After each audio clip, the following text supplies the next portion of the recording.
Hello, ladies and gentlemen. I was on mute for a second, and welcome to tonight's AEW presentation for Title Tuesday. Noah Foster, who will be the play-by-play man extraordinaire for this show, while JJ is over on NXT St. Louis doing his play-by-play extraordinaire on the other end of things here tonight on this Tuesday night wrestling night. So we are doing that here tonight. It's a simulcast day.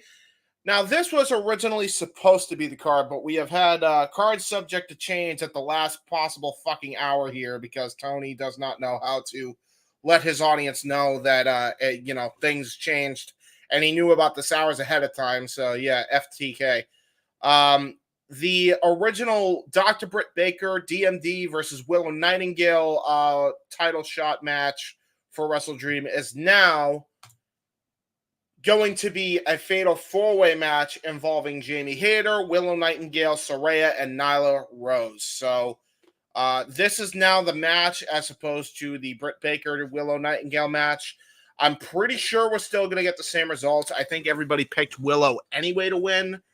And if there was any doubt, I think Willow definitely will win now because I can't imagine they're going to want Jamie Hayter and, Britt Baker to apparently work together apparently because they got issues going on. So that's happening. We also have one other thing that wasn't on that graphic, and that is Hook will call out Taz's attacker. So we got a pretty loaded show tonight. But yeah, waiting for Noah at this point. I don't know where he is. He said he was getting ready. I have no idea where he is. I am going to call him in a minute here, or at the very least, see where he is. Hey, you are coming on. LOL. I'm live. Okay, so there we go. I just let him know. Knowing him, he's probably watching it. Okay, so no worries. Be there shortly. So he will be here shortly, momentarily. But yes. We're going to just kind of run through the card here. I will give my thoughts on the first match that has now been readjusted here, as Britt Baker is actually either sick or dealing with the hurricane or a combination of the two over in Florida. So it's Jamie Hayter, Willow Nightingale, Saraya, and Nyla Rose. I'm still going with Willow. I think Willow is definitely going to get the shot there. So if anybody else wants to go with Willow, type 1 in the chat for Willow. If you got anybody else, type 2, 3, or 4. We'll make 2 Jamie Hayter, 3 Saraya, and 4 Nyla Rose. I don't think anybody's picking Nyla Rose. We got Hologram making his Dynamite debut. Holy shit, he's not relegated to Collision. I finally get to see what all the, quote, hype is about. And I'm actually really looking forward to this because the little hype that, Collision ever gets, I have heard really good things about Hologram, and he's fighting Commander, and we know how good Commander is. So, I mean, hey, pretty stacked matchup here. I know they have. Oh my God, Walter. All right, my apologies as the graphics are getting screwed with here. I honestly might have to duplicate a brand here because Walter has got this completely all over the place. Thank God I'm a producer of this shit now. Anyway, so yeah, Hologram versus Commander is happening. So finally, we get to see this guy. And speaking of the man who will be joining me on play-by-play, the simple man with a spectacular voice, Noah Foster. How you doing tonight, sir? Good evening, everybody. Hey, James, doing well. Good to see you all once again here at the Super Variable Studios, where we're simulcasting across NXT and AEW tonight with a very unique Tuesday night double delight. So we'll be seeing soon enough what happens here with this Title Tuesday. Last time we had Title Tuesday, we had the AEW Women's World Championship change hands. So anything's possible. Good to see you. Good to see everybody, of course, as well. Yes, indeed. We also, I just want to kind of show this off here, just so you're aware, because this was literally made like minutes ago. The first match, what I assume is going to open tonight, it has changed. It is now a fatal four-way match because Dr. Britt Baker is either sick or dealing with the hurricane in Florida or one of the other two. Oh my. So it might be a combination of both. So it has now been changed to a fatal 4-way match between Jamie Hayter, Willow Nightingale, Saraya, and Nyla Rose. Nice. I'm gonna go with Willow because I think Willow is definitely needing momentum after her loss to Chris. I honestly don't know why Chris isn't in this match because if anything, she should be, I feel, next in line after beating Willow at All Out. But what do I know? She is a champion. Willow is also a champion as far as I know, right? Former TBS champion. That's where the confusion lies. Both Chris Statler and Willow Nightingale are former TBS champions, but Willow also is a former AEW Strong Women's champion, which of course we know both titles will be on the line tonight when Mercedes Moné takes on Emi Sakura. Soraya, Jamie Hayter are former AEW Women's World Champions, along with Nyla Rose. But the fact that Jamie Hayter took Soraya's head off, I'm sure Soraya is looking for revenge. That could cost those two in the end if they look beyond the prize at hand. Plus, you know how the camera's going to play a factor with the fatal 4-ways have no disqualifications. And Nyla Rose being the second ever AEW Women's World Champion, you really can't rule any of these women out. But all 4 of these women have a very unique crossover history with one another. So I'm very curious to see where this goes, considering the last time we saw Mariah May, she was running for her life, nearly getting powerbomb on the steel ring steps by Willow Nightingale. Just looking at that factor alone, either Mariah May is going to cost Willow or Willow is going to somehow escape with the win. It might come down to Willow and Nyla if Saraya and Jamie Hayter aren't done with each other. Although that match at Grand Slam Collision, I wonder if Saraya learned her lesson. Right. So that pretty much explains that. I also know that I swear Willow was the CMLL Women's Champion, wasn't she? She was, but she lost it recently at, I believe it was CMLL 91 anniversary show. That's why she didn't come in with it at All Out. Susius beat her down there. Susius is now the CMLL Women's World Champion. Okay, that makes sense now. Okay, now that all kind of connects the dots. We also have this match coming up, and I'm actually really looking forward to this because I know you and King have seen him. I have yet to see him because I have not tuned into Collision in a hot minute. We got Hologram versus Commander. Baby. Okay, so I've heard a lot of great things about Hologram. I know Commander is insane. We've seen his match. We've called his matches. How good is Hologram? Because the little hype I do hear from the things he's had on Collision, this guy's, whoever's playing the character Hologram is a really good wrestler and is bringing this character to life. Absolutely astonishing. 14 years experience, high flyer. He is the former Aramis, for those that don't know. And he is currently undefeated. I saw him live in action at Fail Forward with Commander, with Nick Wayne, and with Action Andretti. And it was Hologram that got the win. This is the first time ever one-on-one matchup here, as these two have had mutual respect for one another. But you think that Commander can walk the ropes with ease. Hologram can walk on people's shoulders and can turn literally 720 degrees around in a person before taking over to Harris. Just to give you an idea what Hologram is capable of. This match is a show stealer waiting to happen. So okay, now I heard the Collision match. The triple threat was one of the best that Collision's had. Also with the Beast Mordos and Hologram and Commander and Duelistical. That was actually Duelistical, but my apologies. But yes. Okay. So I mean, Hologram's been on a roll. And I'm really looking forward to this. So that match I'm really looking forward to, considering the talent involved there. We have Jay White live in action. I don't know if he's in action or if he's going to be cutting a promo, but there is a promo by the Switchblade. We're going to either breathe with the Switchblade or gasp for air. We don't know. Well, considering the last time we saw Switchblade Jay White, again, it was during the Owens Hart Men's Foundation tournament, and who eliminated him? Hangman Adam Page. I think he's out here for revenge, and we saw what happened last week when Heyman and Adam Page continued to get involved in what Jay White called Bang Bang Gang business. And hello, Hassan, and thank you, Wesley, for that comment. To those that are watching, thank you for tuning in as we adjust our minutes away from Title Tuesday beginning. Special start tonight, 9 p.m. Eastern Standard Time, still on TBS. So please like, subscribe, comment, tell a friend. Join in the conversation, the reactions, the watch with us if you choose. And thank you for tuning in. But yeah, And Jay White and Hangman Page, I mean, their history goes all the way back to the time that Jay White was just Hontai and Hangman Page was a Bullet Club. So no love lost with these two.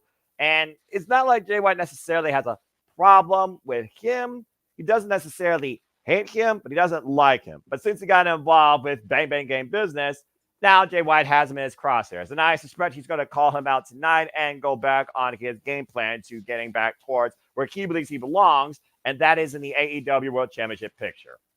I mean, what a fucked up timeline we're in. Excuse my French. We're past the 10 minutes mark. Where Jay White is the babyface and Adam Page is the heel. Like, this is professional wrestling, man. Anything's possible. I guess so. You know what else is possible?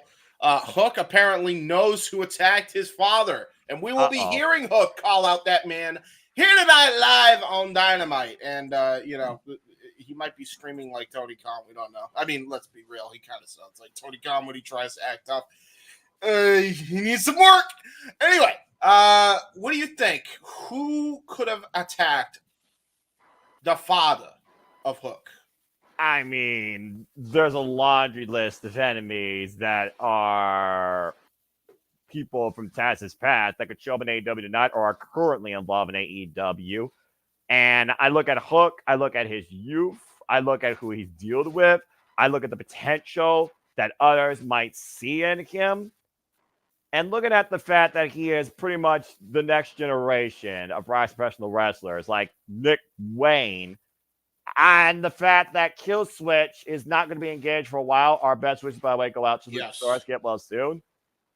I think, based on what my friends told me, it very well might be Christian Cage, who might be looking to adopt another son and say that he could be a better father than who he's been dealing with. His father's not dead, but his father is injured. I think it's Christian Cage and the Patriarch that has something to do with this, and we might be getting a Nick Wayne and Hook feud coming out of it. Now, what if Hook wasn't the one that was leaving AEW, but Taz was to go back to WWE? What a mind fuck that would be, huh? Again, this is 2024. Anything is professional wrestling. Nothing surprises me anymore. Yeah, but you gotta have some balls to attack Taz, knowing Hook and the move that he gets. And Christian Cage, he's a guy that shows no intimidation. So it just sounds like to me mental warfare by the Patriarch himself. I'm going with Christian Cage. We're going to go through this relatively quickly, because I think we know who's winning this is Mercedes. No one's taking the belts off Mercedes. I love Emmy, but nobody's taking the belts off Mercedes. I think you can agree with me on that one. Well, unfortunately, yes. And again, shout out to Emi Sakura, such a respected veteran of the game from Gato Pro Wrestling, who has been training and had hands with the likes of course, Riho, former Super Asia champion, former DPW Women's World Champion. Shout out to Deadlock Pro Wrestling. And the last time, of course, that we saw her involved in AEW, I'm pretty sure was against Yuka Sakazaki, actually, another student of hers. And that was on Rampage. But it'll be nice to see Our Highness try and humble a queen. But when you got a brick house in your corner, it's hard to break that foundation. If in a magical world, I would love to see Chris, Deck Camille, and cost Monet everything. But because we're alternating timelines with no rhyme or reason, we're still going to halfway Josh and Mercedes Monet, just saying. Now that Chris Statlander is a proverbial babyface, again, heel versus faces don't seem to matter in AEW more than other companies. And again, it's confusing. Yeah, I see Monet holding on. I see Chris Statlander going after Monet for both titles. If not, at Wrestle Dream. And then before the show begins, we have Bryan Danielson and Wheeler Yuta versus the Blackpool Combat Club's Claudio Castagnoli and Pac. The Blackpool Combat Club exploding pretty much in this main event here on Title Tuesday. Oh boy. It's going to be a hard-hitting main event, I think. This has to main event, right? Like, there's no way it doesn't. I mean, regarding implications with the future of the AEW World Championship, it has to, in my opinion, because it has the biggest ramifications in the go-home angle. Keep in mind, after this, the only go-home we have left literally is a collision. That probably will be pre-recorded. Wrestle Dream is this weekend. So I have to consider that with Wheeler Yuta right now at a crossroads, so dedicated in respect to Bryan Danielson, but Claudio Castagnoli is saying that he always has his back no matter what. I think Yuta's going to be forced to make a choice, and the choice that he makes is going to cost him. I think Yuta eats the fall to protect the champion, but also give some momentum maybe towards Jon Moxley and his mission statement, where now we know he's not doing this for himself, he's doing this for something else or somebody else. Question in the air to who, considering Jon Moxley's past, whether he's running with the money or we are literally about to shot the system or hack it. I don't know. This is completely up in the air, but something's got to give come Saturday. But yeah, I think that somehow Pac and Clark Snow are going to exploit Wheeler Yuta's weakness in direction to get the win on behalf of Jon Moxley and their cause. Again, they declared war. It's going to be an interesting show tonight. Do you think we get a 30-minute overrun like last time? I don't think it's going to be 30 minutes. I can see maybe 5, 10 minutes. I got Jon Moxley on my screen because we're officially beginning. Yep. Jon Moxley, again, speaks like Jake the Snake Roberts when he speaks. Good grief. Yeah, I like this new attitude of Moxley. I ain't going to lie.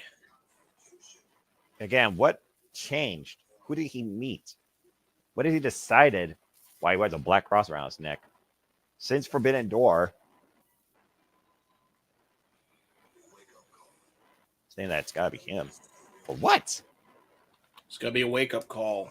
Show how the real world works, he says. Nothing lasts forever. Oh boy. Figments of their own imagination, they say. Well, I mean, to be fair, a lot of people do live in a fantasy world. Wrestling's the biggest fantasy world. Accurate. By the way, your microphone is like always like having some feedback. Has that always been the case?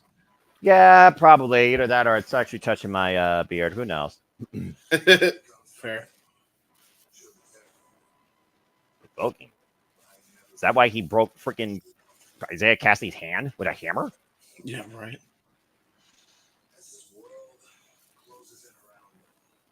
Trying to test people about not being comfortable themselves. Bryan Danielson will embrace his dark side, and I will be ready. I have to be. Yeah, I just heard I'd be ready too. I mean, yeah, you have to be, because if Jon Moxley, not that I want to call this a foregone conclusion, if he doesn't win the title this Saturday, then what was the purpose behind this? There wasn't much, I'll tell you that. And who else is daring, I wonder, bold enough to come with him?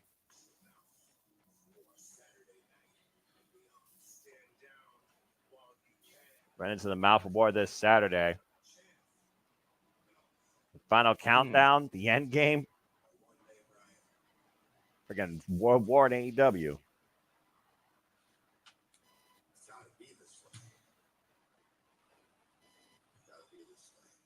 It's got to be this way? Why?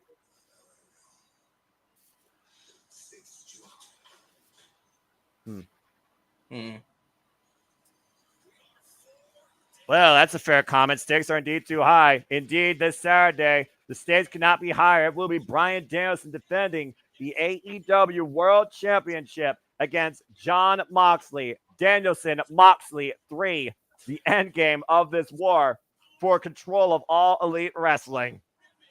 But coming up live tonight, it is a match of champions with Bryan Danielson and Wheeler Yuta going up against the other part of the Trios champions, Kyle Castagnoli and Pac. And you gotta wonder, Jon Moxley and Rhea Shafir will be in the building. How are they gonna what? How do you even explain the Trios championships? Eventually, you're gonna have to explain them. But let's go ahead and hear from Bryan Danielson. Maybe he can give us some explanation. I think this will be his last match on Dynamite. If Bryan Danielson, we're talking about Bryan Danielson here. I'm just saying.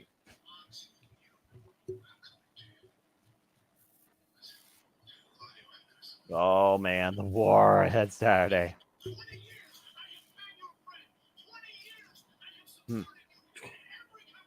20 years he's been his friend. Again, he has literally loved, supported, and encouraged this man. And meant nothing. He said tonight that's all out the window. He's going to kick his effing head in. As only Bryan Danielson can.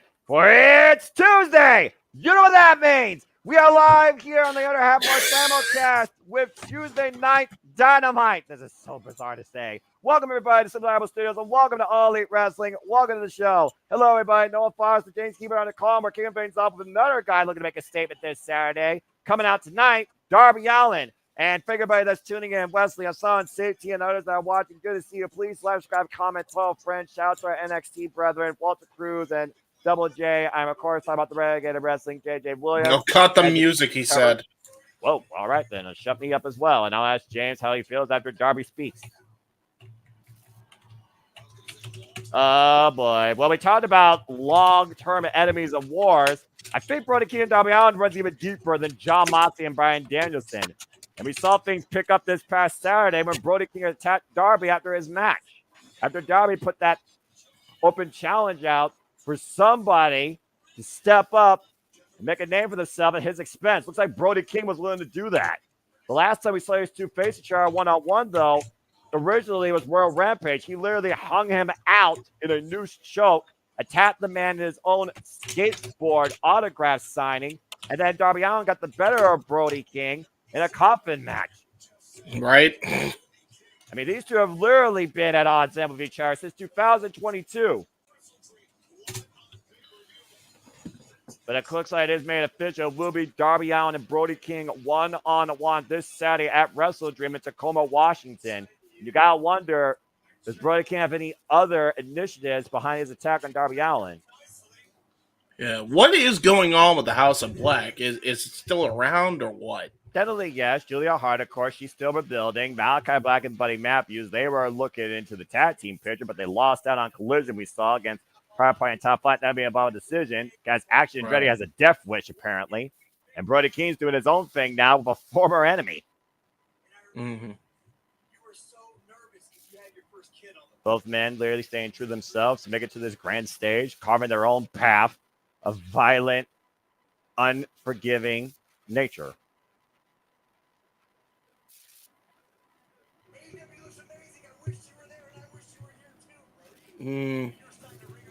Seems like there's a lot of jealousy in AEW now. It's not the big old All Friends Wrestling company that it was 5 years ago. It feels like far cry from that lately. It's been said before, there are no friends in this business. I mean, let's be honest here. Yeah, not anymore. But it was Darby Allin that apparently told Tony Khan suggested hire Brody King.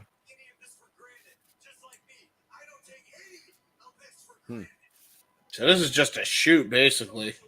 I mean, let's be honest. In AEW, they shoot more than they do in WWE. Yeah. Well, unless your name's Punk and Drew. Well, that's a different conversation.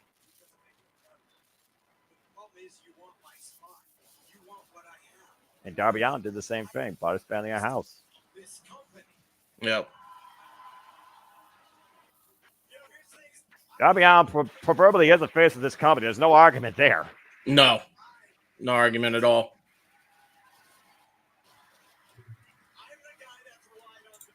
Accurate. Darby Allin literally has been AEW since day zero. You know what the difference is? I don't take it for granted. We all know you have a death wish, Darby. So what happens when you go climb Mount Everest? Death wish. You die on that mountain. Oh, yeah, that's right. He still wants to climb Mount Everest. Yeah. I kind of am in agreement, by the way, with Brody on this. Well, I mean, yeah.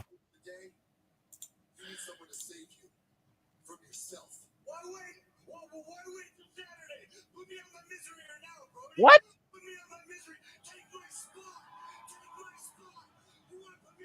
Brody King is trying to save Darby Allin from himself. Okay, how many people are we going to put on that list that tried that and failed? Oh, no, Darby. Come on, Darby, man. This is suicidal. Be careful what you wish for. Oh, shit. Oh, man. These two are about to throw down tonight. Oh, Jesus. Ah! He did not just slap. Oh, God. Well, He asked for it. Oh, Yeah. no. And it looks like, oh, what the hell? Jesus. Hold on. What is that? Oh, That was a rock? That was a Yeah. rock. What the hell? well, think about that. Brody King had formerly a broken hand, so, and I think he jacked his jaw with that rock. I just tried to. By the way, I can't pause my thing, so you're ahead of me by like a second or two. Yeah, that's all right. We'll figure it out. Well, Brody King, Darby Allin. Brody King seeing red and spilling blood tonight. Yeah, right. Yeah, who knows what shape mentally and physically both these men are going to be in. Come Saturday, it's Darby Allin, Brody King at Wrestle Dream. Literally, these two men are each other's own nightmares. Yeah. As if Brody King or Darby Allin needs extra motivation to beat the shit out of each other. Man. Well, This is going to be interesting, I will say. Well, let's go backstage where Renee Paquette's standing by. We're getting a lot of developments here for Wrestle Dream tonight, clearly. As we should be, but still. Whoa! Jake the Snake Roberts and Lance Archer! I haven't gotten a chance to watch that, so I need you to pause for sure. No problem. Because the only way I can pause on my end, if you happen to be a little bit behind me, is if I'm on the DVR one. Yeah, that's fine. Just let me know when you see Jason Roberts and Lance Archer on your screen, bro. Just saw them now. All right, then. Good enough. Jake Roberts and Lance Archer being introduced now. Yeah, wait a minute. Don Callis. I'm not seeing Don yet. All right, just saw Don. All right, so you're probably like a Samurai. You should be fine.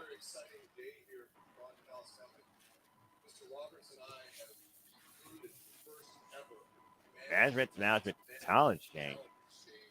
Management? What? Huh. Lance Archer is now with Don Callis?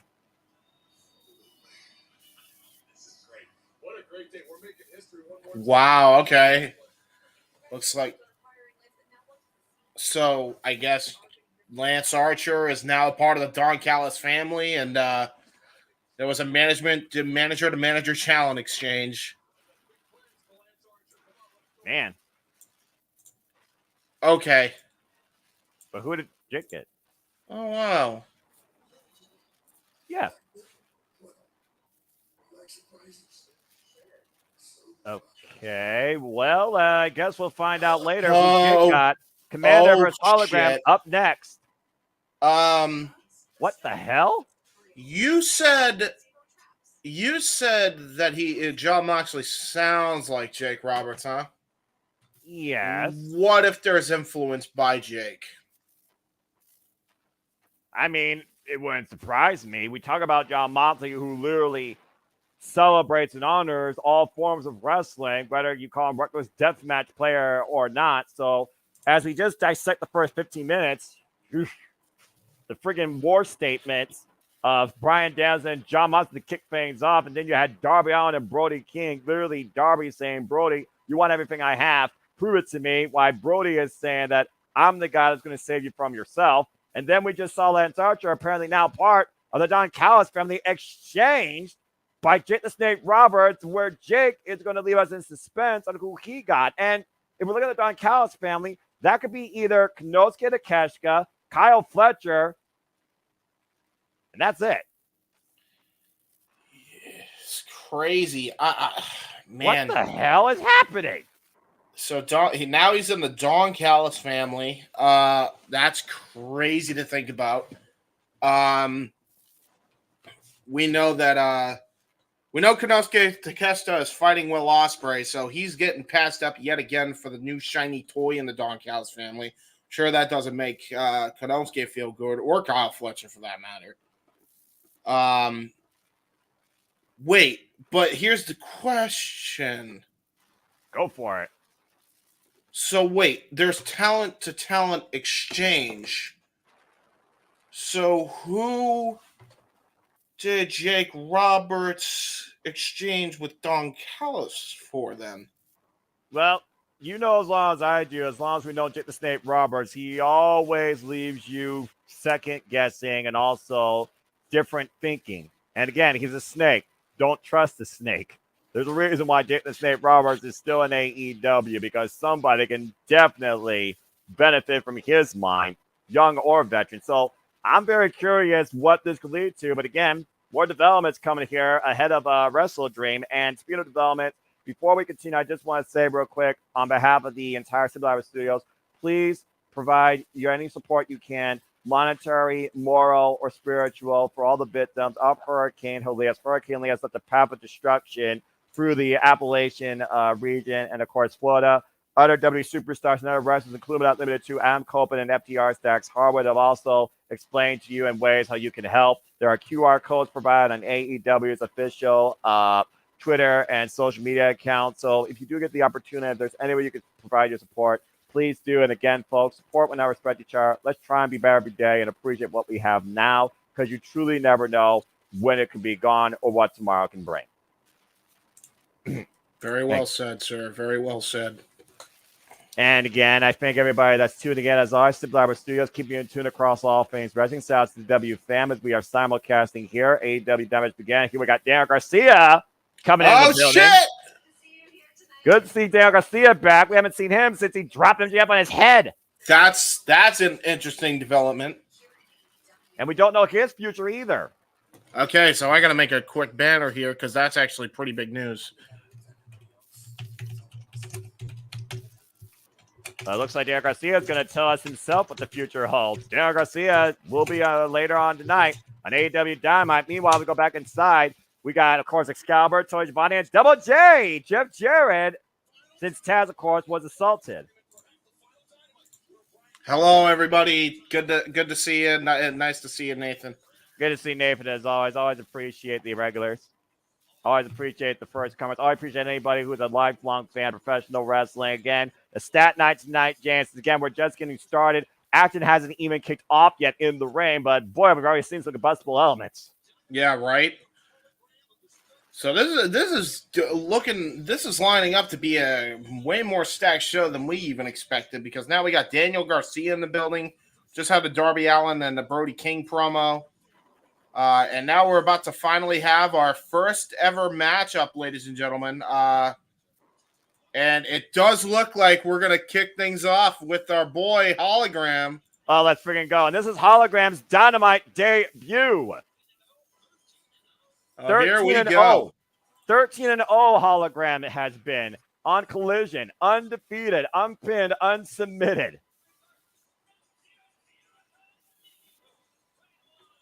And holds the current longest active winning streak. I kind of like the look. I ain't going to hold you. We've seen Hologram in tag team matches, trios matches, singles, and four-way affairs, astonishing everybody in and out of Arlington, Texas, including right here in Toledo, Ohio. Ooh, Incredible nice high one. flyer. Very innovative and dynamic in the ring. I'm liking this guy already. He's doing a little flip-diddy-doo-dahs. I know people are like, they're really shitting on flip-diddy-doo-dahs lately, but I will always appreciate the flip-diddy-doo-dahs in my pro wrestling, goddammit. Look, Lucha Libre has its place in pro wrestling, and if you don't respect that, then get out of the fandom. And here comes Commander. Yeah, man, these two are gonna be. These are two of the premier high flyers right out of the gate from Mexico for sure. Right out of the gate, I'm loving this. He's on a 3-match winning streak in Ring of Honor. Of course, we previously saw him challenge a Private Party for the AEW Trios Championships, and he was just involved in fatal 4-way action this Saturday. Mutual respect with these two, of course. And here we go, Commander doing his little salute there. You are seeing that in real time as I say that, right? By the way, that's the only reason I say that. Yeah, of course. I mean, literally, Aubrey Edwards right now. Let's hear for Aubrey right now. Preparing both men here. Bell Reigns, we are underway for this first time ever one-on-one matchup. And, of course, AEW is celebrating National Hispanic Heritage Month through September 15th through October 15th. Shout out to all the Hispanics and those that celebrate, of course, their Hispanic heritage out there, wrestler or non-wrestler, including our own Tatilla and the Dominguez. Yeah, that's fair. That's probably why they're booking this match here. Nice little arm wringer here. The Latina community, of course, and also shout out to our own Walter Cruz as well. Ooh. Darby Allin picking Ooh. up things in a very furious exchange, very calculated arm drag exchange here, though, with Commander and Hologram. Whoop. Ooh, damn near. He almost landed on his feet, but not And now totally. Commander- Oh, nice backflip. And wall kick off the back, not the front, and got the arm drag again. And Hologram sidestep. An arm drag of his own. Modified I arm like drags it. here in the early going. Sunset flip. Commander rose through, though. Ooh, And nice monkey flip. lands on his feet. Hologram scouting it, though. 6 down. Up kick. Ooh. Okay. It's big sweep again. Lateral press, quick cover. Stalemate, they're going. Okay, boys. All right, I'm liking this. About to say, James, lifelong fan of Rey Mysterio. How you feeling about this match so far in your first ever hologram assessment? Hologram definitely impressing the hell out of me so far. Ooh, nice little test of strength, Greco-Roman knuckle lock between both of them. You gotta wonder what's also going through both men's minds here. I mean, this is Hologram's Dynamite debut, and for Commander, this is a big turning point for him. If he gets a win here tonight, defeating Hologram, giving his first. Wow! Whoa! What the hell? Off the shoulders. I told you that. Up and around. Count with me if you want. Never mind. Nice. Arm drag. Nice arm Next drag. Commander. And now gonna go for a tope! Suicida! Holy shit! Driving all of his upper body weight forward into Commander. Commander driven in the barricade. Hologram with the hot start. As it continues here, Wrestler Clyde picture in picture. Excuse me, replay. Take a look at that, by the way. That was fantastic. And the way he threw his entire body, he damn near could have broke his neck off of that. I'm shocked Hologram's even standing, but he put all of his weight and it worked. That might honestly be the second most best suicide dive in the business right now. Right behind Darby Allin. Yeah, imagine though, to your point, if Commander took one step out of the way, that could have been a disaster for Hologram. He could have landed on his head and shoulders there. Fans appreciative here of the in-ring action being demonstrated by Commander and Hologram. And Commander pop up. Oh! Holy shit, what a kick! Cover! 2! No! Oh, nice. That was a close kick out there. That was a great kick. I it's not often you see a pop-up military press into a martial arts kick like that. I think Hologram is definitely showing he's the real deal here in AEW. Yeah, very successful, like I said, start. And so far, you see right now, trapping the legs. Little Muda lock action. Okay.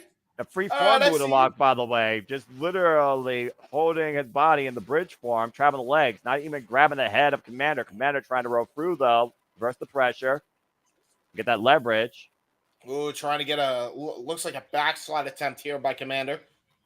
Back to back right now, both these men here. Again, Hologram still has his leg trapped inside Commander's legs. The test of strength may be applied or a backslide attempt. Okay, so the Hologram has a little bit of a catch-as-catch-can British strong style in him. Ooh!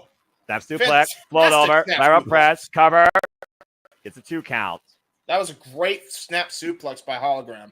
And you don't want to blink if you're loving the action so far. As it continues here, Buck Tubman, Wrestler Clyde, picture in picture. We need to get that graphic back where there's a middle finger. Do we really? I mean, yes, we do. Really? Yes, we do. I'll ask for Jeff now that I'm producer. I'll just insert it here. Still the kind of night. Dan Garcia will make an announcement. Vicious knife edge chop of the corner by Hologram to Commander. Of course, we have the match of champions, fatal 4-way number 1 contenders match for the AEW Women's World Champions to come. Either Jamie Hayter, Will Nightingale, Saraya, or Nyla Rose will take on the Glamour Ryan at Wrestle Dream. Steve! Nice knife edge chop again. You gotta wonder, whoever wins this could be the next in line for Will Ospreay and or Konosuke Takeshita after that international title match. I can't imagine that these guys wouldn't put their stake into that championship matchup. Nice forearm shot there by Hologram, followed up by an insecurity kick. Uh-oh. But AEW National Champion, you just talked about the All Elite, bro. Will Ospreay is going to confront Don Couch. You almost wonder if Will Ospreay... Steady moonsault. Here's the cover and 2 count. You almost wonder if Will Ospreay believes that Don Callis has something to do with Konosuke Takeshita attacking both him and Ricochet last week and ruining their match. Exactly. Don Callis always has his own selfish agenda in the end. He only looks out for himself first and foremost. And that is the reason why, to your point, we're having a triple threat for the AEW International Championship with Ricochet, Will Ospreay, and the Alpha Konosuke Takeshita. This Saturday at Wrestle Dream.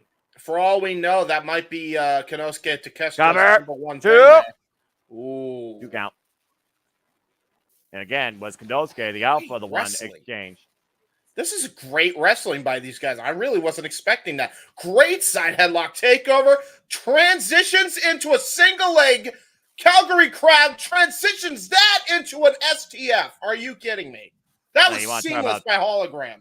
You want to talk about Taz with the techniques. Freaking James living up to his role here. Great analysis and great seamless float over into the submission hold by Hologram. Well called, James. Okay, you know what? Like holograms already won me over. It's over. I'm now a fan of Hologram. Put him on Dynamite more, Tony, you coward.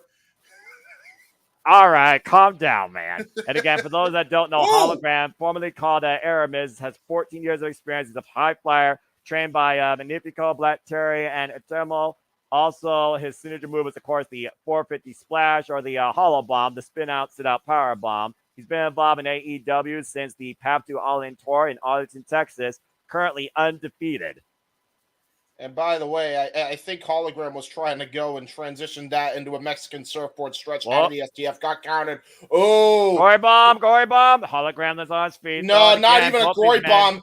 Juggling for position. Dangerous spot here as we get back here on AEW Dynamite. Hologram right now, folding Commander up and over. Yeah. Reverse gory bomb almost, or Alabama Slammer. You see Commander, though, has the arms free, using his core strength, trying to get up on Hologram's shoulders, electric chair position, middle of the ring. Woo, jumped out. Nice TNA kick. Nice TNA kick by Hologram. Up kick.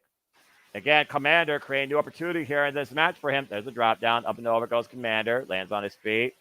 And both these men got to be a little bit taken off their game at this point. And Commander up and over. So comfortable on the ropes, though. Yeah, that's the problem with Hologram. Trying to go for an arm drag here. Ooh! Nice arm ringer there by Commander. And now look at this. Are you kidding me? Up and around, up and over! Right into the Hurricane Rana from the bouncy bounce springboard. The double bounce. Out of the corner. The double bounce off the top rope, James. Let's try and keep it a little bit professional here, bro. I know you're having a moment, and I love that. That Commander right now may be looking to fall. That's a toe pick on it along the outside. Yep, right over the ropes there. Now he's going to try to throw Hologram back into the ring. I mean, this is the closest to Hologram style I've seen him compete. Almost like competing against himself. Commander might be the one to break that streak and ruin Hologram's Dynamite debut, but Hologram will step up. Oh, boy. Oh! God! Turns a Russian leg sweep into a Spanish fly from Brett's rope. Holy shit! At reset point now in this match, as James is nearly left breathless. Aubrey Steiner at 10 count. Take a look at this again. Watch this. Yeah.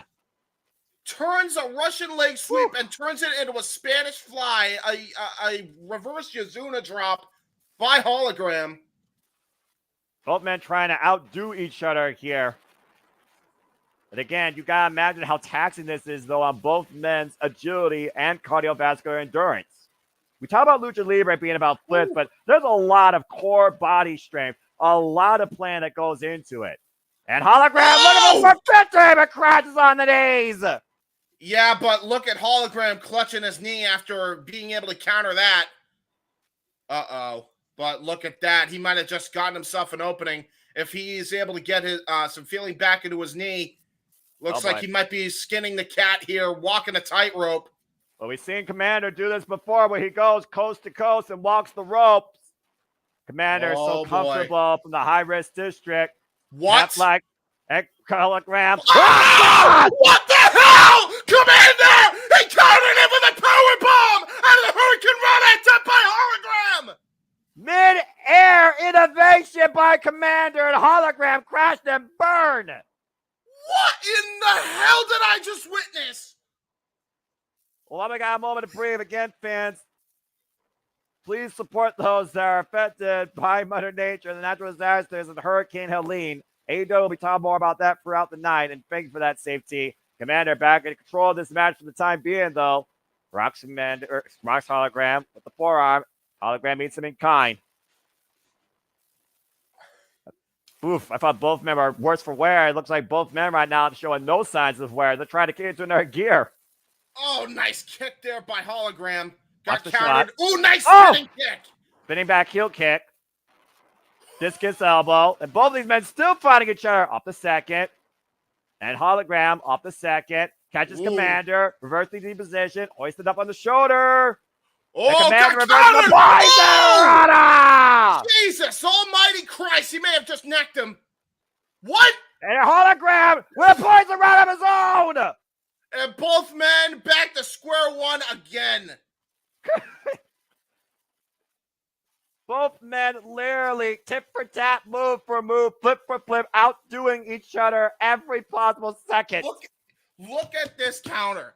Look at this counter. He stops Commander dead in his tracks, but God! Commander readjusts and hits a power bomb. And then look at this freaking Frankensteiner off here by Hologram and Commander. Yeah, I think Commander made Hologram land on his own knees pretty much. And Commander springing up again. A Hologram catching him though on the fireman's carry. Going for the Looking hollow for a bomb you were finishing talking move. about. Airplane spin. No doubt about it. Hollow bomb. Cover 2 and Hologram wins his Dynamite debut. Wow, that was phenomenal. Okay. And he is now 14-0 in AEW. What was that match?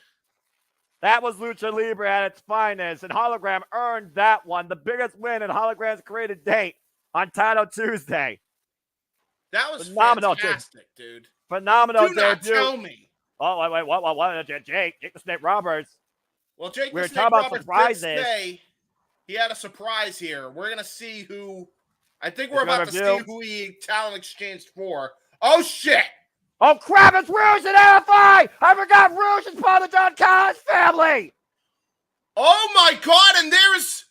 And we got Beast Mordos along with them. I guess he has joined LFI. He did with the Listico. Huh. Well, I guess there was someone for Jake the Snake Roberts in exchange for Lance Archer, and it came of interest. Jake the Snake Roberts has Rouge and Los Fashions of Monopolies. That is a huge trade. That is a trio. Oh, shit! And there it is, official. Beast Mordos, a part of LFI, and these three are a dangerous unit here. And Jake Roberts raising the fist in salute. That's a shocker. Jake the Snake Roberts and Rouge are together. I did not see that coming. But maybe we should have, because there is history between, there is history with Jake Roberts appreciating Lucha Libre. So when you actually go and break that down, that actually makes a lot more sense than people initially think. Well, let's go ahead and look back last week, Wednesday, when things broke down during TV time when Mark Briscoe and Chris Jericho had a confrontation. Dude, this is TV time with Jericho, and we know he said something about Jay, which I wasn't necessarily the biggest fan of, so I'm going to just ignore that. I cannot get over that powerbomb reversal. Yeah, again, that was nuts. And they did that. They had that match on free TV. Correct. By the way. Well, James, remember, this is AEW. Yeah, that's true. We go backstage with Mark Briscoe and Lexi Nair. Of course, we now know that Mark Briscoe will defend the Real Marble Championship against Chris Jericho at Wrestle Dream. Man, look at the face of Mark Briscoe. Well, I mean, he struck a nerve. I mean, he made it personal. Yeah. Oh, he done messed up. You ain't had to take it there, but you did. We've been seeing nothing but loving Mark Briscoe, fun, crazy, wild. We're about to get a different side of Briscoe. I think Chris Jericho's going to regret. Oh no! Oh no! Oh no! This is the Mark Briscoe that maimed his own brother. Yeah, that he's going to be fighting. That's my God! Oh, well, speaking of fighting, Red Death, Darren Garcia came back and gave a hell of a fight against MJF, and why he lost he still was able to get a great dose of revenge, dropping our scumbag on his damn freaking neck with a tombstone powder from the second rope. And I guess now we're about to find out what the future might hold for Daniel Garcia. Formerly challenged, of course, for the International Championship and the TNT Championship. And let's not forget, also was a spoiler in last year's Continental Classic. And of course, the fall season and the year ends at World's End with the Continental Classic.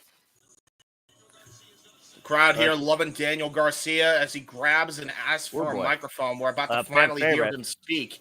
A fan favorite here. So, again, all the developments here and what is becoming the literal last quarter of AEW's 2024 year. Hell of a kickoff so far. Let's hear what Red Dev has to say. Doing good. He's happy. I mean, again, you've seen Red Death grow before our eyes. Of course, Matt Menard heavily endorsing Red Death.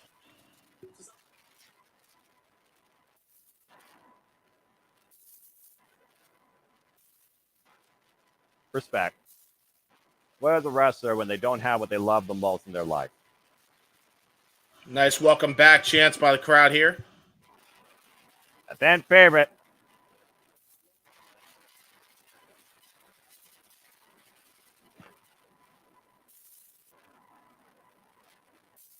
A little bit of that. Okay, so we're about to hear a decision. Either he's going to NXT or staying with AEW. I think that this is a shoot we're about to hear right now. Yeah, you know, we've been shooting so far, and we're not even out of the first hour. It's not always Ooh. easy answer. It's not always the most easy, the most popular. What's the answer?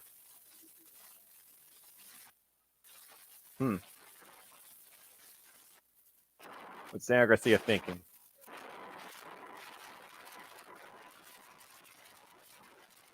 It's a piercing explanation. Huh.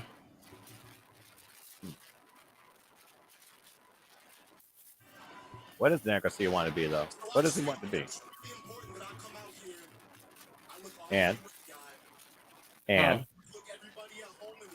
okay, in the camera. Well, what you about to do? What you about to do, Daniel Garcia? Daniel Garcia about to do? All right, we're about to find out here shortly. What's the future hold?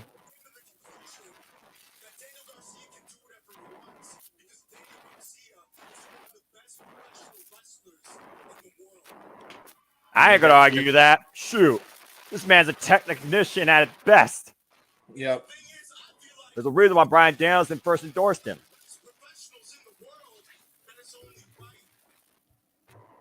Oh shit.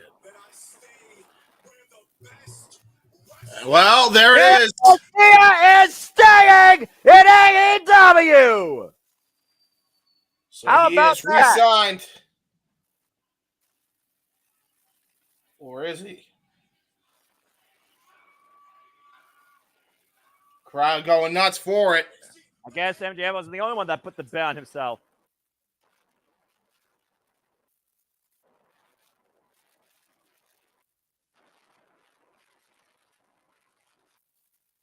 Ooh. He found fire and motivation in Daniel Garcia. AW builds the future on the back of. I love that.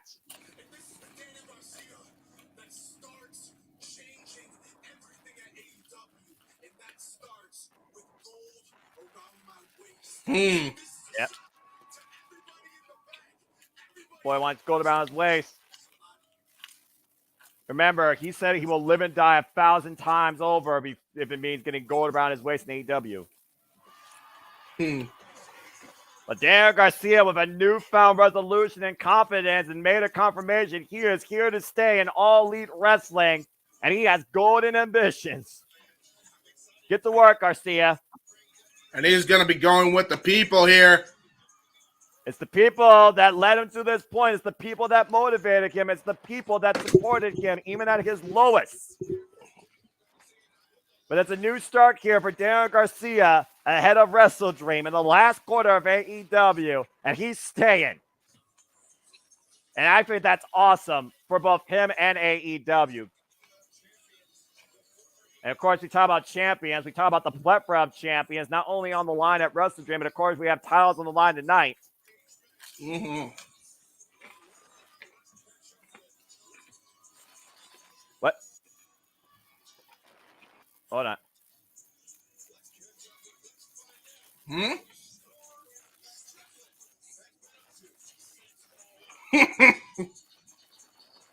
Well, in the meantime, talking about champions, what's Swerve Strickland been up to?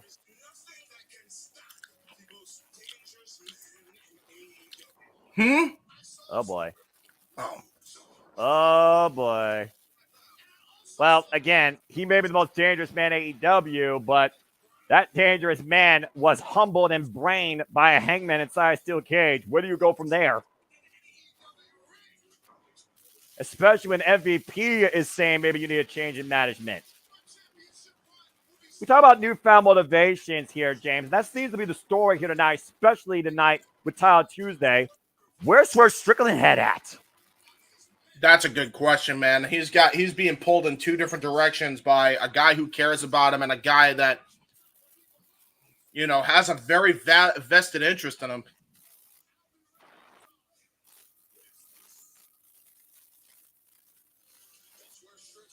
But Swerve Strickland will return home to Tacoma, Washington this Saturday at Wrestle Dream. And I imagine MVP will be there as well. Business may pick up once again for the mogul. And speaking of, there is MVP and Sheldon Benjamin. It's a hard ironclad case that MVP. I mean, that's a hell of a business proposal MVP did put out there. I'm just saying. Yeah, that's what I'm saying. I mean, and we've already seen a talent exchange, and you know, I'm just saying it could be a huge thing. It could be a very big thing. Well, I mean, again, big things are ahead clearly in AEW, especially with the fact that we know they're here to stay on TV, and they are finally bleeding their streaming options into Max come January. Not to mention, we're seeing people be exchanged, like you said, with managers. We're seeing people find that newfound confidence in themselves, a new resolution, a new motivation. We saw Daniel Garcia just profess he is here to stay in AEW, and he has golden ambitions. And now you can finally talk about that. You got a moment to breathe. You just saw Hologram pick up his first win ever in All Elite Wrestling on Dynamite stage. Yeah, man. That was huge. You know, I got to tell you, Commander and Hologram might be future tag team going forward, especially after what just happened there. There's definitely not going to be any love lost there. I happen to have a feeling we are definitely going to be seeing a lot more of Hologram and Commander actually teaming up as allies after that little beatdown.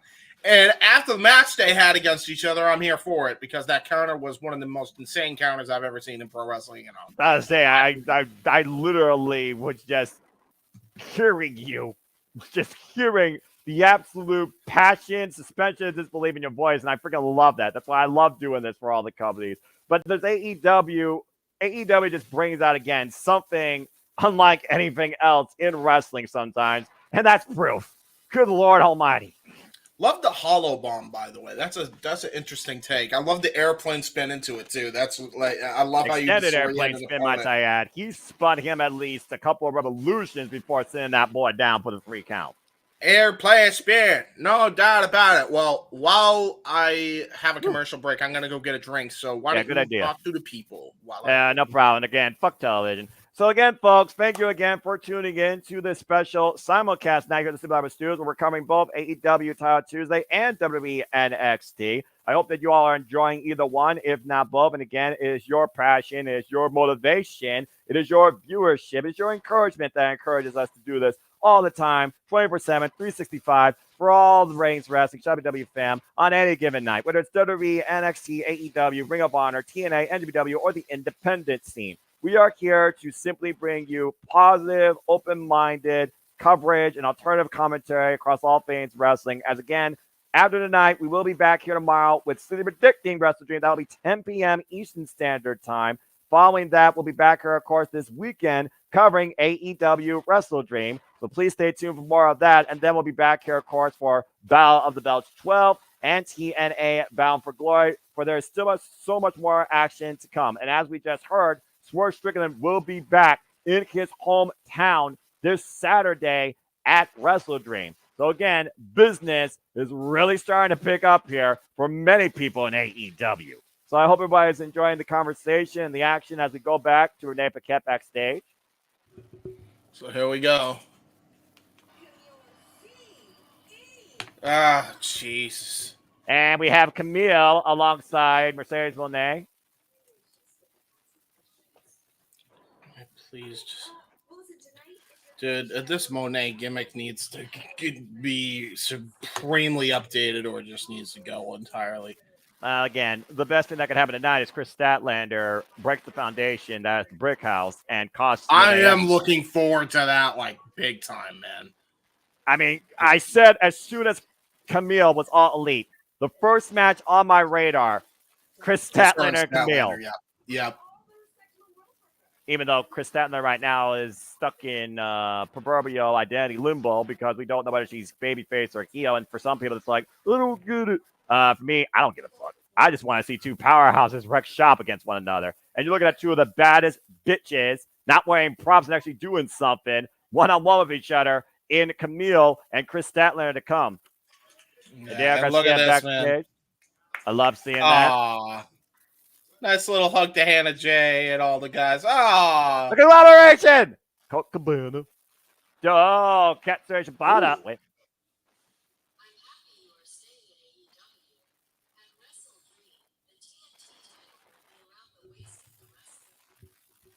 Ooh. Oh, that's nice. Little show of respect by these guys. I mean, they formally challenge each other for the Ring of Honor Pure Championship. Daniel Garcia could very well be the very first challenger. Speaking of challengers, let's boogie and figure out the future of the AEW Women's World Championship. Final time for a field four-way. The Buck Sanders match. And I'm not freestyling like Ian Riccaboni. You're not getting that. Sorry. No. I gotta tell you, he's gotta get back. He's gotta get in the booth at some point for him to be able to freestyle like that. I'm just saying. I mean, again, when your partner is Caprice Coleman, one of the best duos in wrestling commentary today in the modern era, you got all the motivation you need, all right? Caprice Coleman brings the soul, while Ian Riccaboni brings, well, pretty much everything else to the fold. Of course, Will Nigo, former NWW Strong Women's Champion and former TBS Champion. And there we see the Glamour, Mariah May on commentary. And of course, her and Will Nigo have had their confrontations as of recently.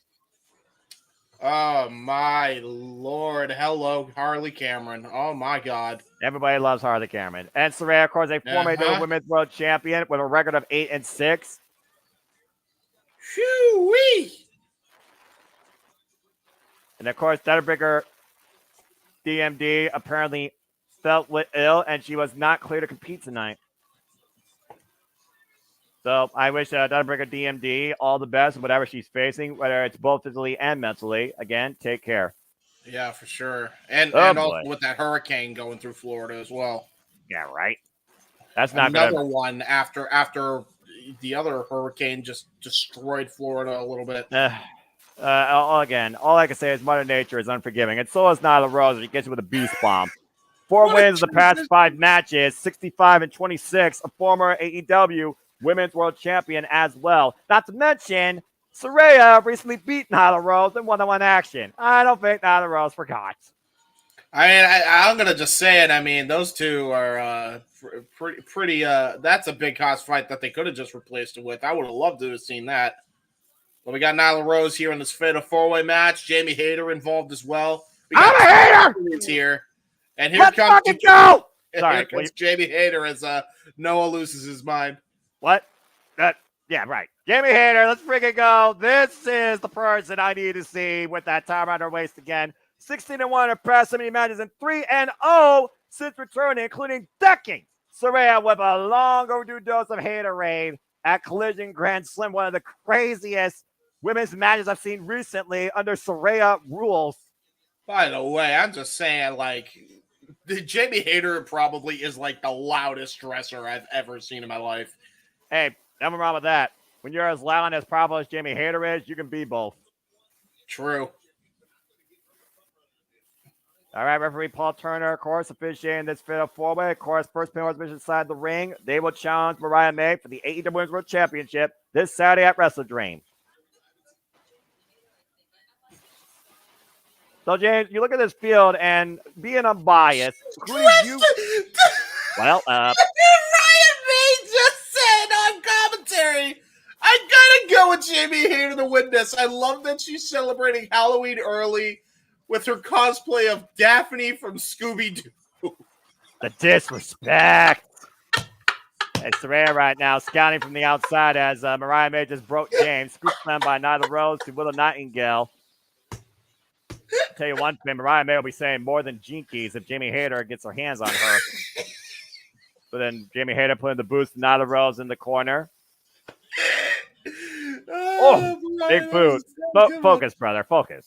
I'm trying. Nice suplex going into the corner here. Or, Oh. Ooh, gonna try to go for a top rope. Smart strategy by Saraya, scouting from the outside, trying to pick her spot. We're gonna get Tower Doom. Oh no, we're gonna. Jamie Hayter, look at the power of Willow Nightingale, hoisting that Rose. What the hell? Hurricane Rana by Nyla Rose. Well, that's impressive. Jamie Hayter, crossbody. And of course, we know we had Beauty versus the Beast when Nyla Rose was the first challenger to Mariah May's AEW Women's World Championship. Now this should be fun. Oh, a little smile there. Both women show respect here. And here comes Saraya. And here comes Harley Cameron. Remember, there's no disqualification. It's a fair four-way. I get to see Harley Cameron. Oh my goodness. Hello. James, control yourself. What? I'm sorry. I wasn't looking at anything. And right now, Jamie Hayter from the outside by Harley Cameron. Harley Cameron, the most dangerous weapon in Saraya's arsenal, including during Saraya rules. And Saraya sending Willow Nightingale into the barricade. The Outcasts definitely showing their true form here. So wait, is Anna Jay not a part of the Outcasts no more?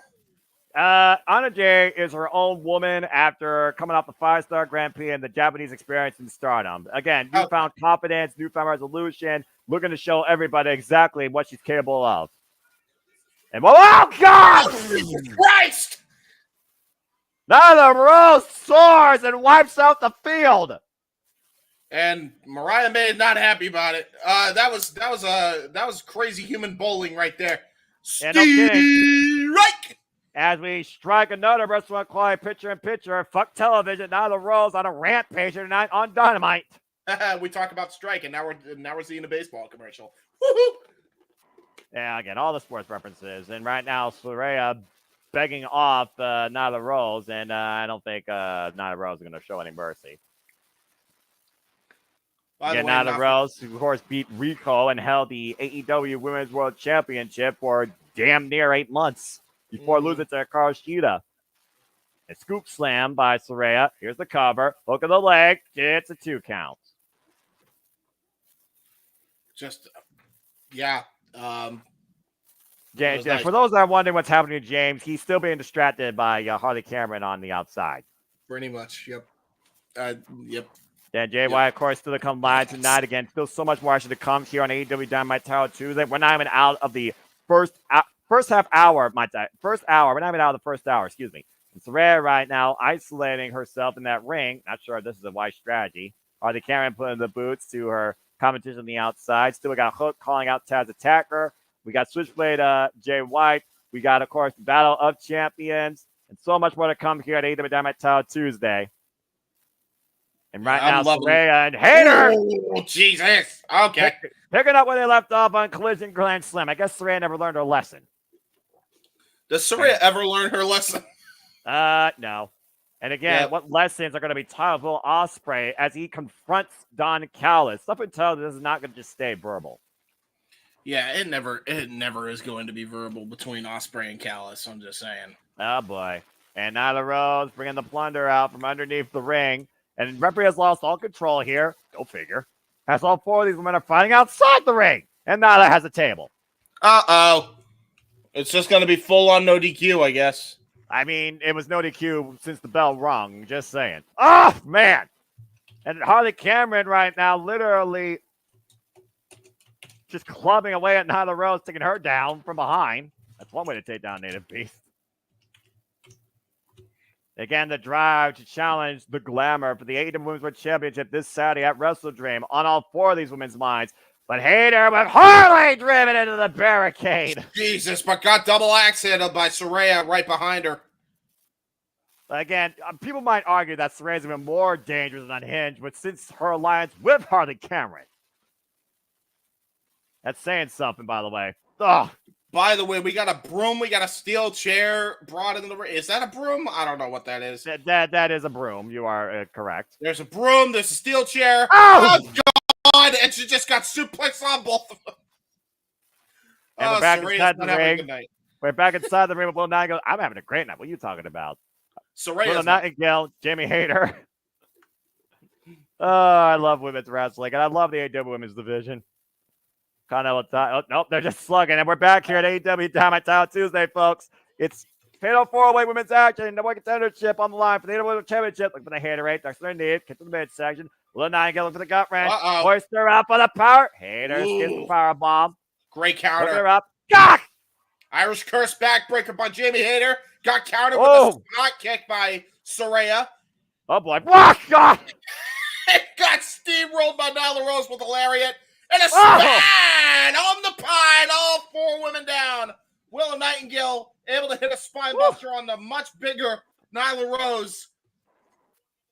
Woo, boy. This got to be pleasing for the Glamour, just watching each of these women tear each other apart just to challenge her for the AEW Women's World Championship. Of course, we've been living in the era of the Glamour ever since AEW were all in when the Timeless era ended and she beat Timeless Toni Storm.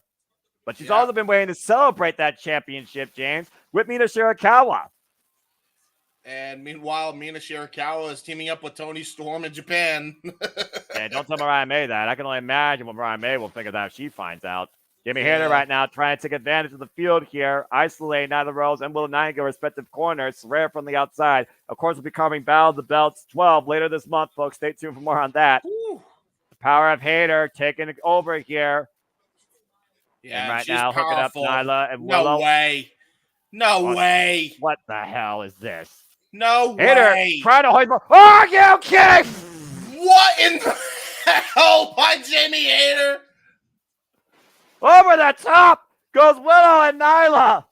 Oh no, Saraya with the steel chair.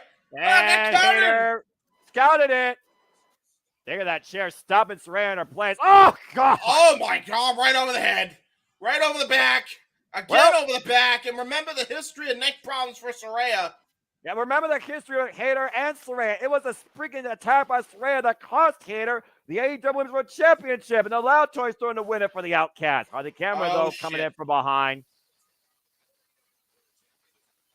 It's Harley Cameron now coming to the aid of Saraya, creating a momentary distraction, putting herself in harm's way once again, and driven into the barricade. No, not my Harley, no. Oh, Jesus almighty Christ, what the hell's going on? Oh, wow. Okay, Mariah. That's Penelope Ford. That's Penelope Ford. Wait, she's been out indefinitely with injury. What the fuck? And she just attacked Jamie Hayter from behind. I think we got a new outcast. I don't know the history of Ford and Hayter, but I think we just created a new rivalry. Oh, man, that power. Yeah, world's strongest slam by Nyla Rose. Yeah, you lost your words there. You lost your words there because you didn't know that was Penelope Ford. Penelope Ford's back in AEW, folks. I honest to God thought it was Mariah May, and then it's like, holy shit. Okay, no, that's super bad, girl. Yeah, we got blonde and platinum blondes here attacking redheads. Now Saraya trying to take advantage. We are down to three people in the ring. Nyla Rose, though. Ooh, nice spot kick into a nice neck breaker. Old school neck breaker. Yeah, we were talking about the neck earlier. The neck breaker on Saraya. This has broken down in many ways. Oh, boy. And what is Nyla Rose speaking here? Looking at once again get a chance to grab Harley Cameron. Oh, God! Oh! Oh, off the apron goes Nyla Rose. Right off her head, by the way. Oh, my God. Now, horrible crash to bread. Now, here's a critical opportunity for Saraya now as Harley Cameron helps Saraya bring the table in that Nyla Rose brought out in the first place. Yeah, wasting but precious time here. Usually the one who sets it up, usually it never ends well. Well, Nyla Rose crashing and burning, and Jamie Hayter off and running after Penelope Ford. They might be going all the way back to England at this point. Uh-oh. And now They get look at too this. much It looked time. like they had trouble setting up the table. Willow Nightingale capitalized. Well, I mean, again, Will Nightingale and Saraya, long-term history there as well. Remember, previously challenged the Outcast! Nightcap! Cover to win! No! And now they got the table inside the ring here, finally. It would be interesting to see Mariah May take on Saraya, two Bretts challenging over the AEW Women's World Championship. And again, the numbers game has played to Saraya's advantage this entire match. Taking on Harley Cameron. I mean, literally just walked into a clothesline. Meeting of the minds in the midsection. And Harley Cameron, gut wrench. Power bomb! Oh, got forearmed though by Saraya. Oh no.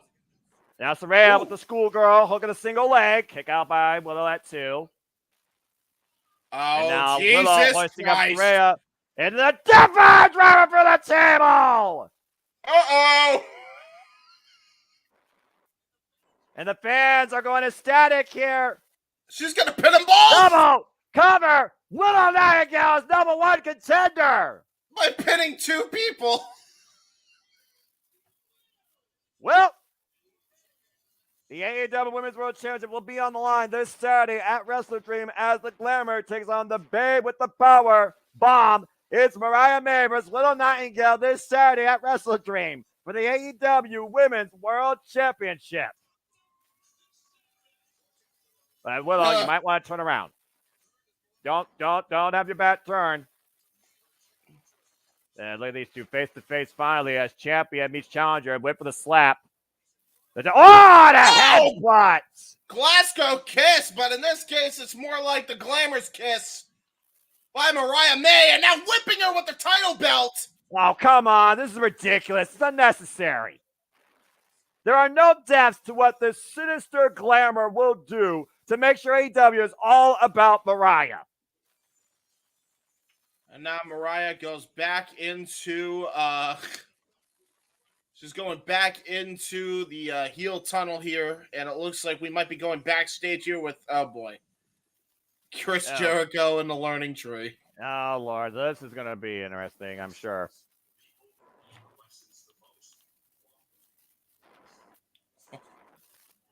What? Let's go talk to one of them now. Oh no. Something ain't going down. Oh, Rocker Merrill, the newest member of the conglomeration, who, of course, helped the conglomeration beat the Learning Tree on Rampage last week.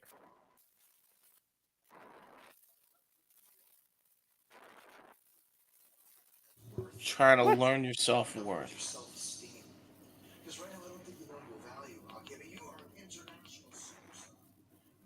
Asuka Rock, also literally part of the board of New Japan Pro Wrestling.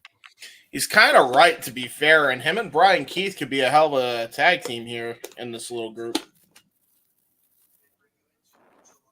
Mm.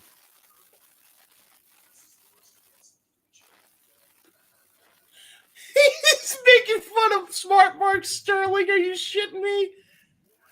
I mean, we'll come to you. By the way, we got Walter and JJ in the green room. We'll come to you guys in a minute. We're gonna wait for the segment and then go to full commercial here. Hey, about to say, what is he trying to teach him?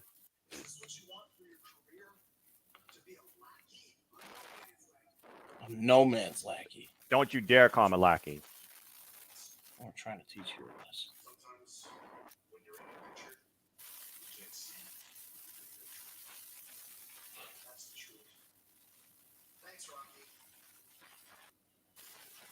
What?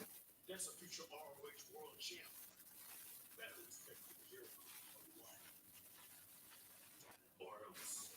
Or else. Yeah, real intimidating against Asuka Rock, Brian Keith. God and of course, damn, Chris Brian Jericho Keith. has to stir the What Kool-Aid the as always. fuck? Meanwhile, What? guns up! Well, okay, boys. I guess we're gonna just have to have you talk in the Jay White promo. I don't know how else they're going to do this, but I'll bring you in now in case there is an announcement. Ladies and gentlemen, please welcome the Renegade of Wrestling, JJ Williams, and Mr. Reliable, Walter Cruz. How was NXT Hi, tonight, guys. gentlemen? Hi, guys. What is going on, gentlemen? We just Well- wanted to pop in here real quick, see how you guys are doing. And we had a question for Noah Yeah. coming out of this evening's NXT. I know he goes and he watches clips anyway, so spoilers aren't a big thing as far as he goes. But Yeah. we have a new North American champion this evening. So the Yeah. $1 million question for Noah is, if Tony D becomes NXT champion, would he be considered Grand Slam, considering he's been Heritage Cup champion, tag, and now North American? The answer is yes. Or does the Heritage Cup not count on that level?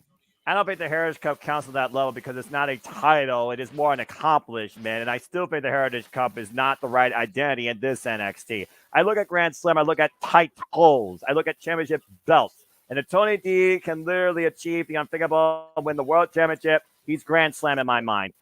Congratulations to the Dawn of NXT. Saw it coming, though, because when Oba Femi beat everybody, and he's literally facing a guy for a second time with newfound motivation by a family, there was one thing I expected to happen on NXT, and that was a title change for the North American Championship.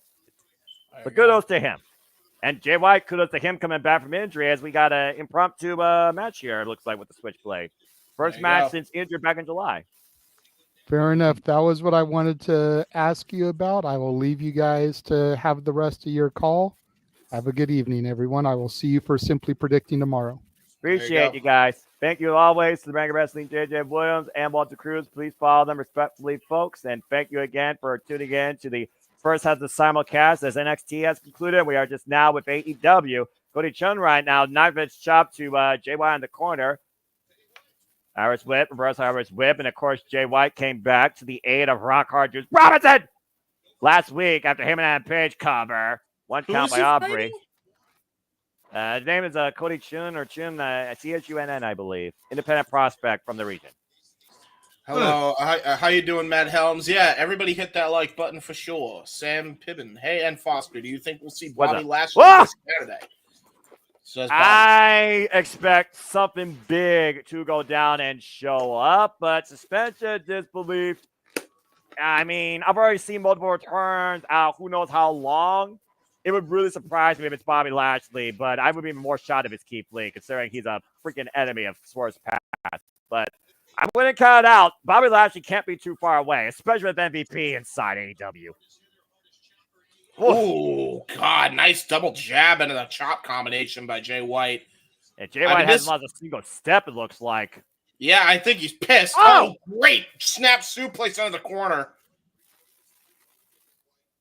Yeah, but refocus and remotivated Switchblade Jay White. Again, you wonder what happens with a wrestler during that downtime. Oh, boy.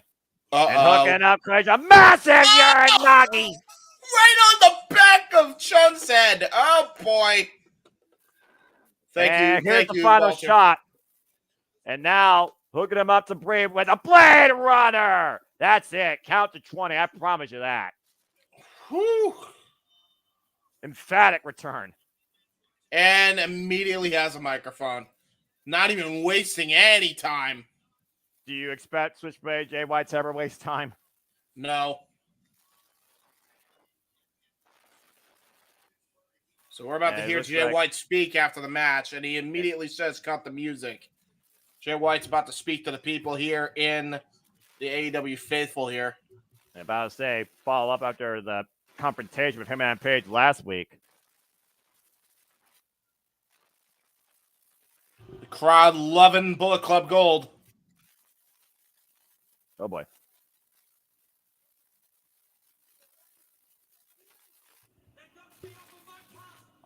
You're one of two men that knocked me off of my path to getting me off of the championship goals I had set for myself. Where was the other man, though?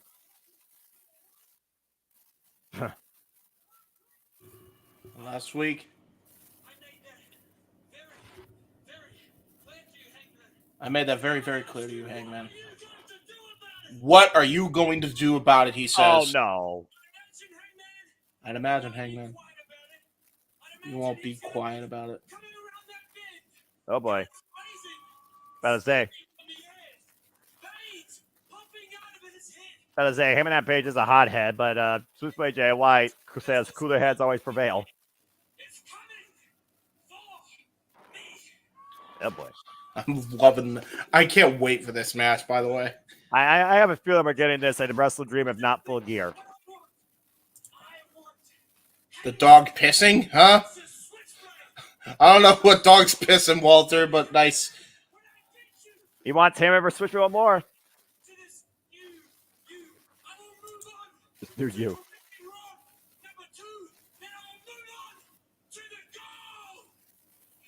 The goal, of course, He wants the world title. Championship. Of course. What? You're not done?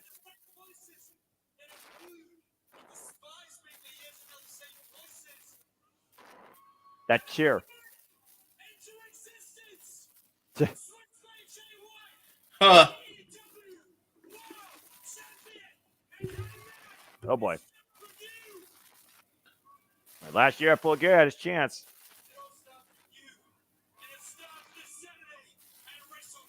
Oh, shit! He called out him and Page for a match one-on-one at Wrestle Dream.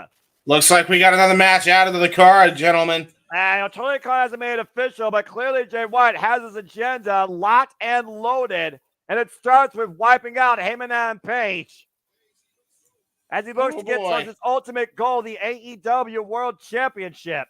Heyman put on notice. Well, there you go. I have to expect that Heyman and Page is not going to back down from this and is going to have his own way of answering this challenge. Exactly. Well, again, this past Wednesday, as again, we're trying to figure out everything that has already developed and new stuff developing. It was last week, Wednesday, that Taz was found attacked in the parking lot, which is why we have Double J Jeff Jarrett on commentary tonight. I can't wait either, Safed. I'm looking forward to that match. It's going to be a banger. And here we go. We got Hook on the screen now. Oh, boy. I'm done chasing your punk ass. Whoever jumped my father, reveal yourself. Whoa, whoa, whoa, whoa, whoa, whoa. Kip Sabian.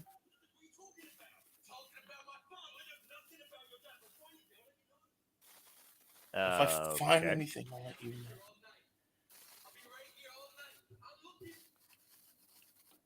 Boy. It is, Christian. You called it.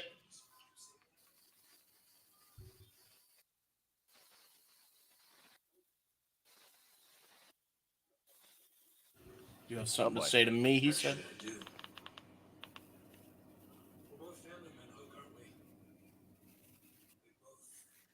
Of course, Christian Cage still holds that guaranteed AEW World title shot, already calling himself the next AEW World Champion. On the loss of your father. Tell me that doesn't scream that Christian Cage was guilty. 100% does. Well, still unknown, and we'll keep up with it as it continues. As we got a moment to breathe. Walter Cruz, shout out to Rachel Wrestling, continues producing here at Similar Studios. Great job as always. Appreciate all the work that he does. Talking about Rock Hard Juice Robinson and the polls. Moving on from there. Let's go ahead and regroup and bring people back up to speed as we got another commercial break. Also, television. Walter! Basically, as the only person with decorum here. We know now Little Nine Gummers from Ryan May for the AEW Women's World Championship at Wrestle Dream as she pinned both Saraya and Harley Cameron after a freaking dip by a drummer through a table on Saraya. We also know that Penelope Ford is back. Good to see her finally back after the whole pregnancy miscarriage. I'm glad she's finally over that and whatever else is ailing her. And it looks like Jamie Hayter has a new enemy in her sights now as Penelope Ford hit him with a chair and Jamie Hayter went off running after her. For all I know, they're Benny Hill chasing each other back to England. And we also know Jay White's back, incredibly fine fashion, and he's caught out him and Page one more time, this time at Wrestle Dream this Saturday, as he looks to get back on his ultimate goal in pursuing the AEW World Championship. So, dadgum. So, yes, Walter, I did notice that, and now I can't unsee it. leave it to Walter Cruz to bring up the absolutely miscellaneous note here and drive the whole thing off the rails. Man, the honeycomb guy is fucking acted different lately, huh? Well, I mean, you think he's unhinged. You look at his fiance, Thomas Tony Storm. Clearly, something's not right there with those two in the head. They're both insane in the membrane. We need that. We need Jeff to give me that graphic for the TV, fuck television thing. That shit was funny. Why? I am not a meme. Yes, you are. We're all memes at heart. Where's the friggin' internet? Anyway. Anyway, coming up next, I believe it's for the TBS and the NW Strong Women's Championship. Mercedes Moné goes one-on-one with Emi Sakura. I don't think Chris Statler is too far behind from trying to break that brick house, and I cannot wait more for that match. Again, you know what? Jamie Hayter should come out to Brick House. She's a brick. Well, I mean, how? Oh wait, no, that's more Camille though. Camille is the brick house, and she is legit for a reason. 800 plus days. NWA World Women's Champion. Shout out to Kenzie Page. That's been holding it down, by the way. Congratulations to her and WA original as well. And again, we're just waiting for the show to get back here. As again, TV sucks no matter what channel, what you watch. I don't care. We got Shaquille O'Neal at least. Hey, he used to wrestle for AEW at one point. I mean, yeah, the one match that Jay Cargill and him literally had it together against Red Velvet and Cody Rhodes. Red Velvet, the current Ring of Honor Women's World Championship champion, who will defend that title against the Amante this week on Ring of Honor that I saw live. Damn good match, by the way. You also will see the NW Strong Championship defended, as well as Athena in action and many others. We go backstage with the glamour, Mariah May. And now Mariah May is not happy about Will. Whoa! Oh! The bounce! Period! Oh, she busted her lip. Damn!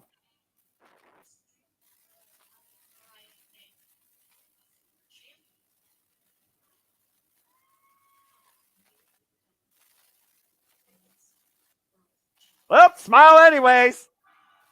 She smiled after she got pissed. Love that. Damn, geez. Well, now you got showing the scars of battle, and man, just broke Mariah May in half. Damn, man. That was one of the damnedest pounces I've ever seen. I wasn't expecting it. I was completely taken off guard. No kidding. Good grief. And now we have Camille. It's time for the NW Strong and Women's and the TBS Championship match as the former W Women's World Champion Camille escorts Mercedes Moné to the ring as she goes one-on-one with Emi Sakura. Of course, we saw Camille send somebody on the road to Damascus this past Friday on Rampage, but it was this Saturday when Chris Statlander confronted this ratchet and called Camille a bitch. Talking about she thinks she's more than woman. You're a brick house, but I'm a former TBS champion. A bit of pride, it looks like, being here demonstrated. And, of course, we saw Camille and Chris collide after Chris Statlander beat Zoe Lynn in quick fashion. And it was Camille that laid Chris Statlander out. Chris Statlander, of course, a former TBS champion, never got a contractually obligated rematch. And she wants her gold back. I mean, I can't blame her in the slightest. And here comes Your Highness. Here's Your Highness! Emi Sakura finally back here from Chocopo Wrestling here. A very maniacal look in her eyes, clearly. 28-time champion, earned her 29-year career. I mean, she always has a maniacal look. I mean, that's just kind of Emi Sakura style. But, Well, that's fair. You're not wrong. Considering, again, we saw the fallout between her and Rico, her and Hikaru Shida. This is the first time I think Emi Sakura is actually competing for a New Japan style championship, a Bushi Road style title. Keep in mind, she's primarily been in other Joshi promotions, but this is actually the first time in her illustrious career that she's actually chasing for a Bushi Road title for the first time in her career. You would be correct. And of course, Emi Sakura already has over 2,300 matches in her career. The race are underway. The Continental top here in the early going. A nice panoramic camera view here. 12 titles on the line, of course. Mercedes Moné with successful defenses of the Amateur Strong Women's Championship against Stardom's Momo Watanabe most recently. Yeah, I was about to say her match with Momo was phenomenal. If anybody hasn't seen that, you got to go and watch that. I may not like the attitude of Momo Watanabe or the mission statement and just the overall appeal of hate and Oedo type, but you can't argue with the athleticism of Momo Watanabe. And truth be told, Momo kind of found herself, even if it's the darker side of herself, joining Oedo type. You can say the same thing for Saya Kamatani, who made it to the finals. Whoa! Of this year's 5-star Grand Prix in Stardom, only to lose to Micah. I think that's the first time. Oh, nice drop toe hold by Mercedes. I think that's the first time we saw anybody, get a snap nair by the ears. And now it looks like we're going to have that happen here. Oh, nice chop there by Mercedes. Again, Mercedes Moné with the first strike here. And I don't know necessarily if Moné wants to turn this into a slugfest with Emi Sakura. No. But then again, I mean, Mercedes has got that strong style acumen. That's fair. Nice knife edge chop there by Emi Sakura. Emi Sakura, for those that don't know, been heavily involved in her home promotion, leading and wrestling in Choco Pro. Also involved in Evolution, primarily wrestling out of Tokyo, Japan, and Chiba, Japan. That's the home turf of her promotion, alongside her students, fellow competitors, including Miya Yasuba, Mai Sugura. We all remember Mai, of course, the apple that she loves to bite out of. Antonio Honda, Chris Brooks, Masahiro Takaneshi, and of course, you can watch this a little bit of clips on the YouTube channel, Choco Pro Wrestling. Jawbreaker there. Why did you have to mention the Apple Girl? Why? Because Mai Sugura is probably as crazy as Emi Sakura, and I think literally Mai is still Emi's prospect. Emi, though, has some of the meanest chops also in the AEW Women's Division, being perfectly honest here. Once again, moving up the ropes. Oh, nice duck there. Misdirection there by Mercedes Moné. Thought we were going to go for a test of strength there. Not that time. Nice arm drag there by Mercedes Moné. A little bit of that Lucha Libre style. Hey! And suffers a two-to-one backbreaker for her troubles. Don't try and outshine Emi Sakura. Nope. I mean, both of these women have the ego the size of Mount Everest, so, you know. Well, I mean, if you ask Emi Sakura, it's Mount Fuji, but I do get what you're saying. And again, egos aside, you can't argue with both women's athleticism. Oh, went for the crossbody in the corner, and Monet scouting it, though, catching it with a net breaker. Yeah, almost like a stunner variation there from the corner. And again, you got to watch Camille on the outside. And the double knees! Nice double knees, almost like into a Thez press style there. And this match, folks, will continue. Restaurant quality, picture-in-picture, fuck television. Woo! You said the team. Pretty sure it's not going to be the last time I say that, if I'm being honest here. And still to come tonight, Will Ospreay will confront Don Callis ahead of his triple threat defense of the AEW National Championship this Saturday. There's a cover by Monet. It's a 2 count by referee Stephon Smith. And of course, Will Ospreay will defend that title against Konosuke Takeshita and Ricochet this Saturday at Wrestle Dream. This card at Wrestle Dream is pretty damn effing stacked. And I was about to say, too, like, we completely forgot about all this in the noise of the egos between Mercedes and Emi as Camille gets involved by choking Emi into a cover. 2.5 there. We got MVP also trying to recruit not only Swerve Strickland, but the double champ herself, Mercedes Moné. Again, you add gold to your repertoire. Gold brings power. And I'm not talking about the HBO series either. Good reference. Although, if MVP does freaking, acquire the service of Mercedes Moné, he might be worth billions. Yeah, and then he'll sit on a throne that's made of games. Speaking of sitting on a throne, Moné looking for her own form of tea time here.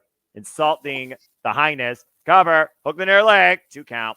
I was cooking there for like 4 words. I don't know. All the references courtesy of your open-minded AEW commentary team. Oh, always a blast with you, James. No matter what, I love doing this shit with you. But I feel like between AEW and ROH, we have the best group. Oh, yeah, for sure. 100%. And of course, the next time we'll cover Ring of Honor, I imagine will be Final Battle. Date still to be determined. You got to do Schoolgirl, hold that phone, Schoolgirl. 2 count by Emmy. Walter, you got to do B.O.O. Cover. And it's got to be all capitals. Like, that's how it works. Of course, last time we saw Emi Sakura as well, like I said, it was against Yuka Sakazaki. Previous to that, she was facing Hikaru Shida. Also, Emi Sakura, not the first time she's challenged for the TBS Championship. She challenged Julia Hart under house rules and lost. By the way, she's not a generic GTA stripper. Stop it. Stop it. Also, there you go. Yeah, he did it right. Now, so okay. Did you ever see the clip on Saturday Shenanigans where he said that for the first time because nobody ever made that comparison? And then King, he gives a visual representation of that.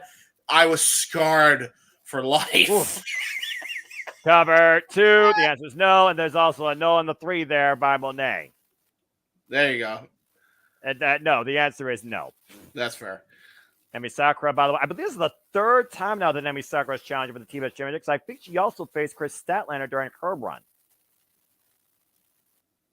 Emi Sakura is one of those measuring sticks you have to try and compete against, considering the level of experience that she brings to the AEW Women's Division and Joshi Pro Wrestling in general.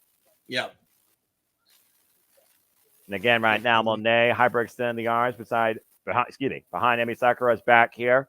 In control of the challengers. Again, both the AEW Strong Women's Championship and the TBS Championship on the line. This is a double title match here tonight on Title Tuesday. AEW Dynamite continues here. James Keevan, Noah Foster on the call. And this, of course, our go home into Wrestle Dream. A lot of developments ahead for that pay-per-view, it looks like.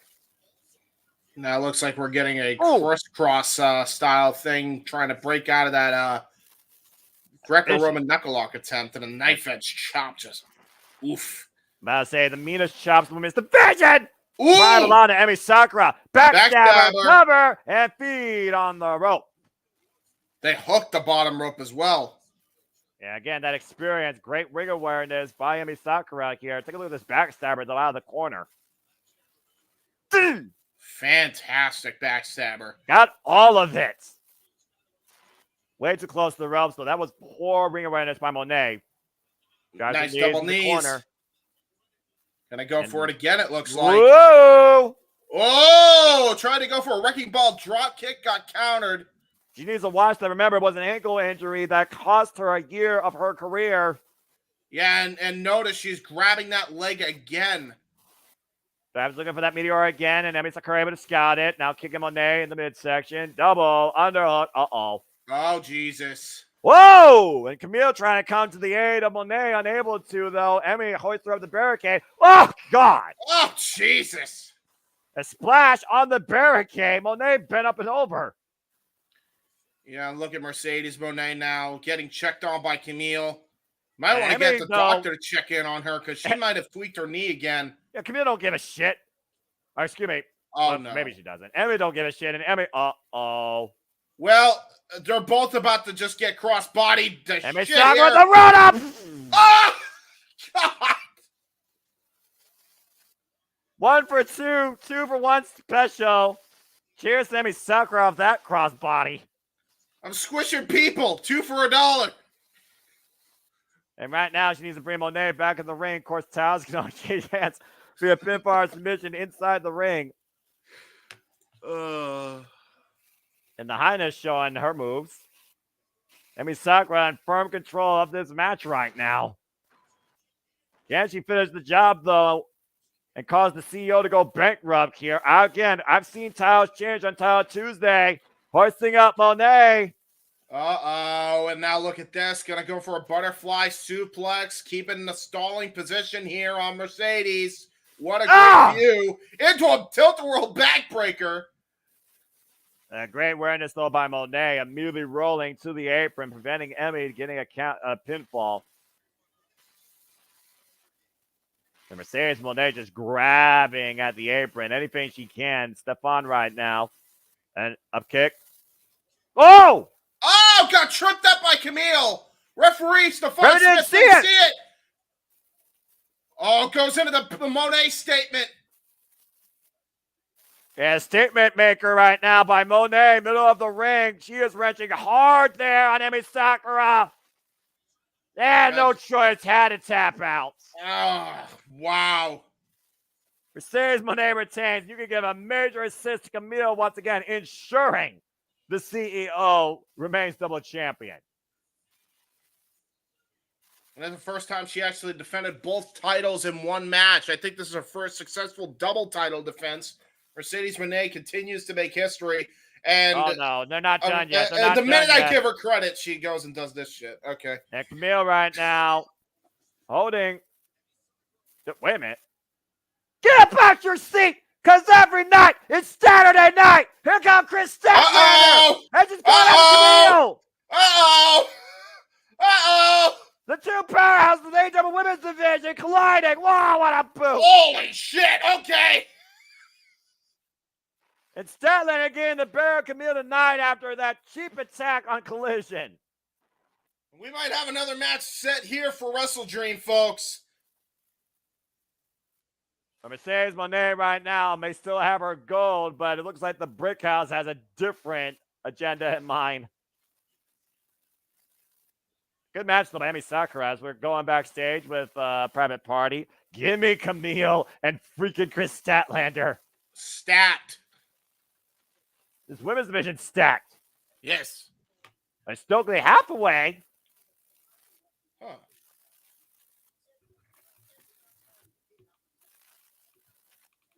So we got Stokely Hathaway now trying to recruit Private Party. There's a lot of managers recruiting talent. Some fishies going on with all this management, acquisition, and trades, and like something going on.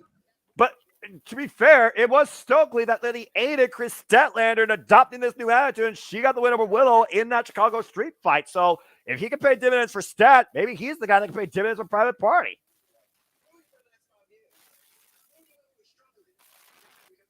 And truth be told, yeah, I'm about to say, they are number one contenders now. They are facing the Young Bucks for the AEW Tag Team Championships this Saturday at Wrestle Dream.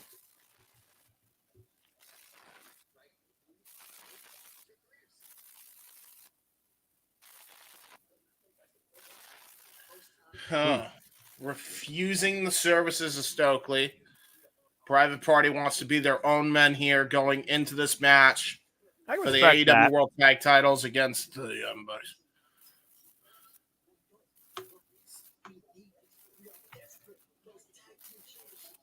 Oh boy. Once again, the Young Bucks running it back with a team they have yet to beat. Private Party.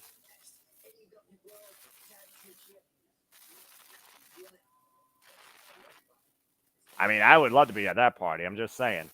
Yeah, but they can't be celebrating yet, man. They need to have this intensity that they have gotten because Moxley broke his hand. That's exactly the intensity they need to maintain. Again, there's a ton of stuff ahead of Wrestle Dream, including a triple threat for the AEW International Championship. Let's go to Tojo Bonnie in the ring. Looks like we're gonna have Will Ospreay confronting Don Callis, and this is the build-up over the triple threat match that we will be seeing at Wrestle Dream between Konosuke Takeshita, Ricochet, and Will Ospreay. Well, speaking of the All Elite Bruv, let's go ahead and elevate this match. Let's hear it from the champion. Well, elevate this segment, but I get your point. Well, I mean, either way, you know this is going to have ramifications for the match this Saturday because, again, Will Ospreay will defend the AEW National Championship against Ricochet and Konosuke Takeshita. Konosuke, who's pretty much probably had a bad chip on his shoulder and a bad taste in his mouth against the All Elite Bruv ever since Revolution. Remember, James, it was Revolution. Will Ospreay's first match as he signed with AEW. And it was Will Ospreay's first victory as well. And of course, Konosuke threw that incredible match out of the window last week between Ricochet and Will Ospreay.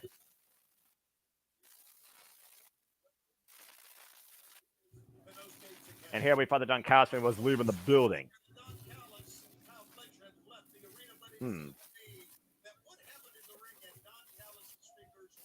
I agree. Honestly, Tony, I would love to say that you're lying, but I'm going to say no one can trust Don Callis ever.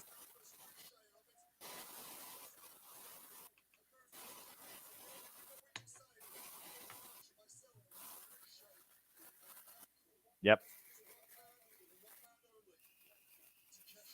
Takeshita, of course, who has not lost yet, by the way, since coming back from the G1 Climax. Yeah, blaming Takeshita for it. But did Takeshita act out on his own, or was it under the orders of Don Callis?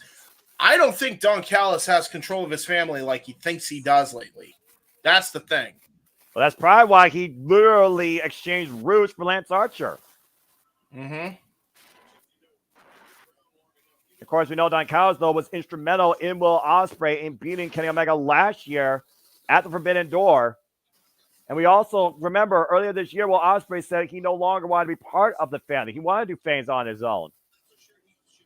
We also saw what happened, though, when Don Callis was trying to influence the AEW Tag Team Championship match at Grand Slam, giving Kyle Fletcher a screwdriver. It was Will Ospreay that says, we're not going to win like this, bruv. And it cost them. Yep, and there is that as well. That might be why he thinks Don is behind it, but you never know. Again, the risk you take with the Don Callis family is literally following Don Callis' initiative. Ospreay wants no part of this hug. Oh boy. And of course, Don Callis will be on commentary at Marvel later this month in Maple Leaf Wrestling. You can order that on pay-per-view, folks. So we'll see what Don say. You sure we're going to hear what he's going to say? The crowd's booed out of the building. He's getting a Dominic Mysterio treatment. Another Dom that's getting booed out of the building. What a shock. Unfiltered. So I just talked about last year. That's right. He did beat Jericho at Wembley last year, all in.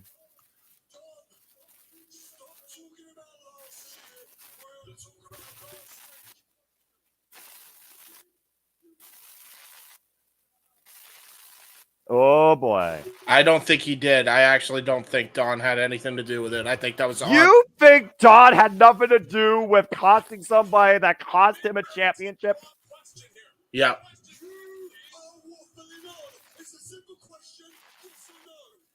You send Takeshita out. Okay, now I'm.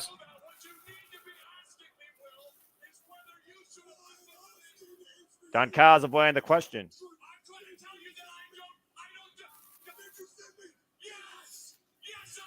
Huh. You were saying? Huh. Well.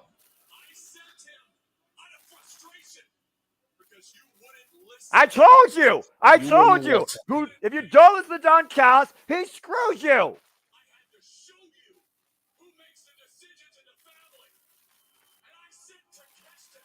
Huh. Don Callis can't stand anybody that thinks on their own. 2 weeks ago, Will. 2 weeks ago, we were this close. I was this close to winning the World Tag Team titles. And you dropped the ball, Will, because you were mentally weak. Too mentally weak to do what needed to be done, and we could have had those belts. I mean, jury's still out on that. The Tag Team Championship's done. I proved you the International Championship.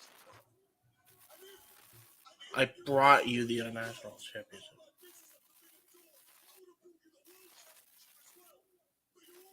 I'll say Don Callis was trying to influence himself at Forbidden Door in the world title as well.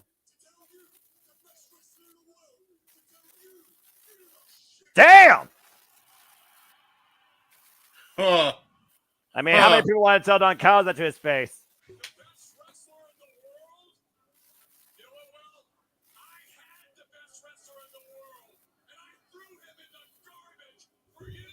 Talking about Kenny Omega.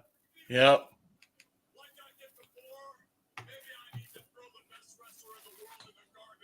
Oh boy. That's true. That's true. And he did it to Chris Jericho as well. Yep. Everybody that's ever aligned themselves with Don Callis, Don betrayed as soon as they fought for themselves. He's worse off than Heyman. And Will Ospreay They're saying that done. they're finally done with one another. Oh! Oh my God, Don! This is the moment where Don Callis has officially fucked up. Uh-oh. He just dropped the international title. He's Whoa, boy! He's about to whoop Don's ass. Get his pound of flesh on Don Callis. Oh my God! Where the hell fucking else gonna cash go? Oh, no! Jesus! All right, here we go. Kanowski and Ospreay going at it, teeing off. Yeah, preview Saturday night here. And Keshka right now, whoa. Ospreay about to take a swing at Kyle Fletcher? Are you with him? Are you with him? Oh, wait a minute. Whoa, Jesus! God damn! A vicious suplex by Takeshka. And Kyle Fletcher is beside himself. And look at the face of Kyle Fletcher. Uh-oh. A guy with the screwdriver. Wait a damn minute. Is his loyalty to Don Callis or to his brother? Stab him, he said. Stab him. Straight up just said it. And about to say, this Kyle Fletcher. Nope, Kyle Fletcher can't do it. And he's Fletcher done with does the Don right too. thing. Oh, Whoa, Jesus. boy. Oh, Jesus.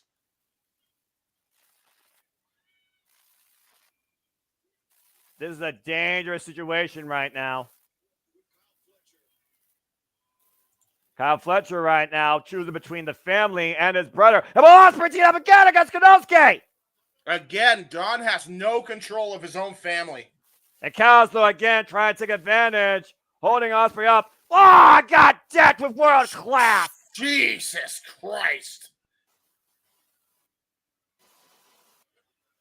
4 days. That could be the sight you see at Wrestle Dream. Kanowski Takeshka might get his first piece of gold. Wait a second. Uh-oh. Here comes the third man involved in the match. Don't forget about Ricochet. Nice. Nice clothesline by Ricochet. Ricochet is beyond peeved. Tried to go for the curb stop axe kick. And Ricochet once moved again, out. Ricochet wiping out Takeshka. Yep. Takeshka rolled out of the way and out of harm's way. There could be a new champion crowned this Saturday when we finally see Will Ospreay and Ricochet. Who's the better of the two? Or will Don Callis once again get his way? And can the Alpha finally get gold here in AEW? And look at the argument, by the way, going on. He is screaming at Don Callis' Kyle Fletcher, by the way. Kyle Fletcher lived with Will Ospreay. Wrestled this man in empty buildings during the pandemic. We know where Kyle Fletcher allegiance stands. Meanwhile, backstage with Top Flight, Action Andretti, and Layla Gray.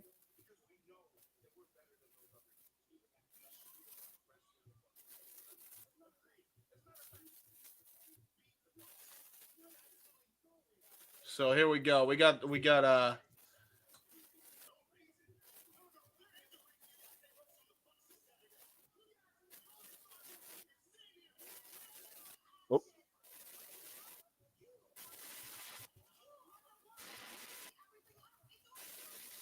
I mean, it's fair.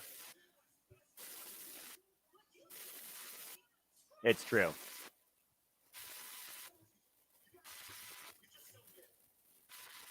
we got Action Andretti and Top Flight. If Action Andretti keeps figuring for himself versus the team, Top Flight is going to stay on the runway without taking off. Still to come, up next on main event, the match of champions. Brian Daniels and Will Yuta versus Claudio Castagnoli and Pac. Our main event after this commercial break. Fuck television. So are we just not having like the trios division at all build? Like I know people have been complaining, but like, can we build just both divisions? It's not hard to build. I think up shit.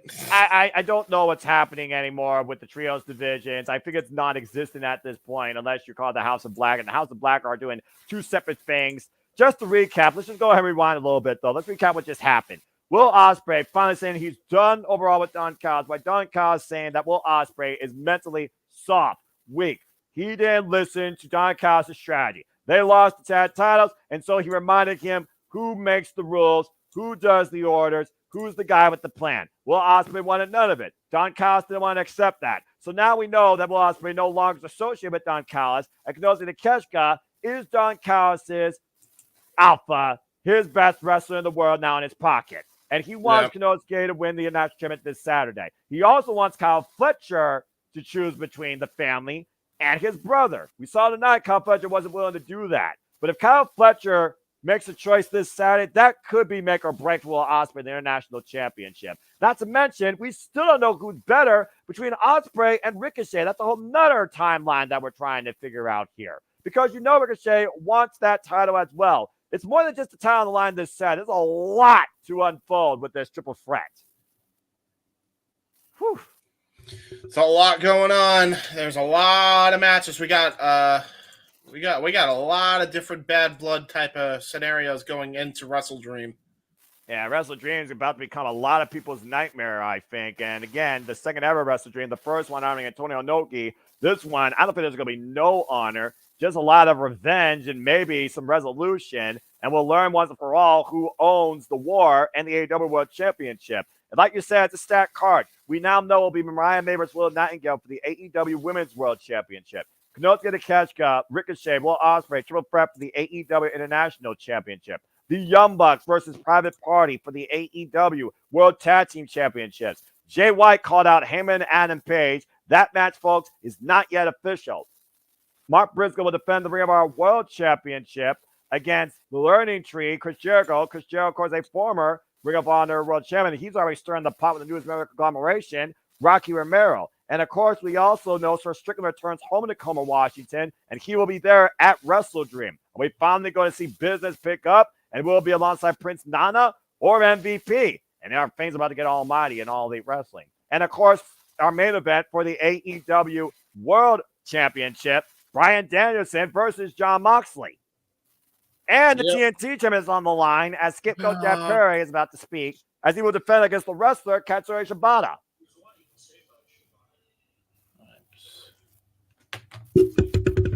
Brave James, brave bro, tranquilo, mi hermano. I'm watching this guy at all. I really can't. Questioning if Shibata is still one of the all-time best. Shibata, multiple-time NJPW never overweight champion, former Ring of Honor pure champion. On my phone. Jeff Perry wants to meet the Shibata, almost killed himself. Of course, talking about Sakura Genesis 2017 against Kazuchika Okada. Asking if he deserves to be the TNT champion. At this point, who does deserve to be called the TNT champion in AEW?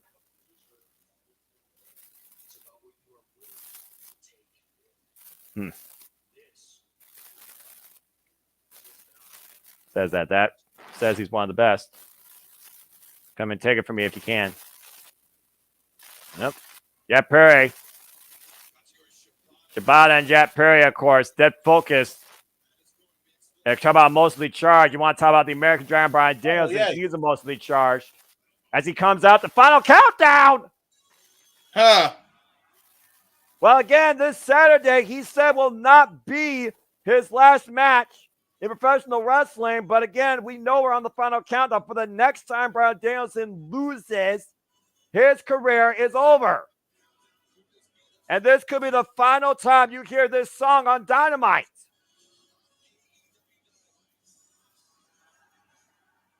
It's main event time on Title Tuesday. The only match with the only match with titles on the line was the double championship match. But look, I'm just gonna tell you like it is, bro. Last year there was one title match, and the AEW Women's World Championship changed hands. And this Saturday we very well might see the AEW World Championship change hands. It's not about the title, but this match has the biggest title implications on the future of All Elite Wrestling. And whoever wins this is going to end here with momentum. And momentum could be make or break when talking about Bryan Danielson and Jon Moxley.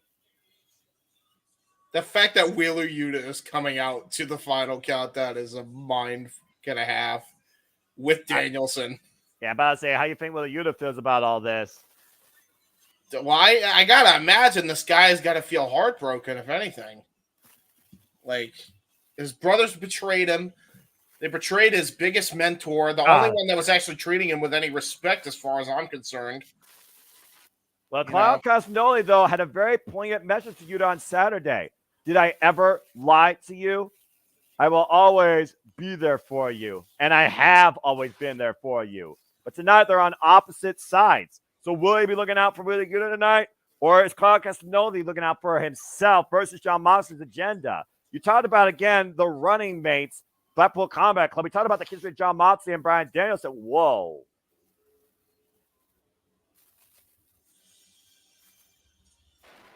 A darker symphony for a newfound attitude and purpose for Claudio Castagnoli. Man. Again, the Blackpool Combat Club completely splintered here.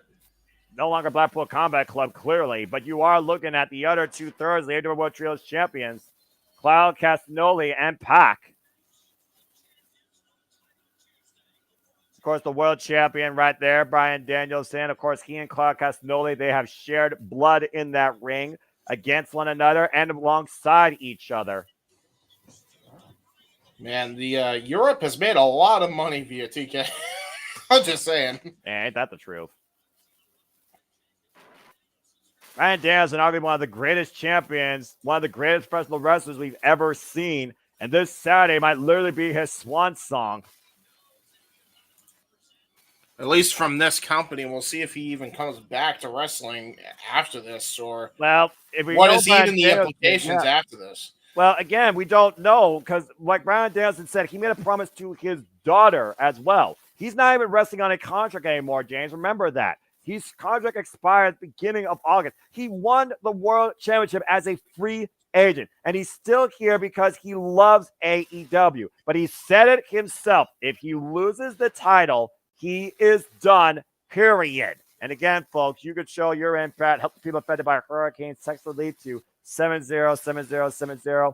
Our well wishes, our prayers of healing, hope, and strength goes out to all those affected and affected by the actions of Mother Nature. Jesus. Please show kindness to all those affected by the hurricanes.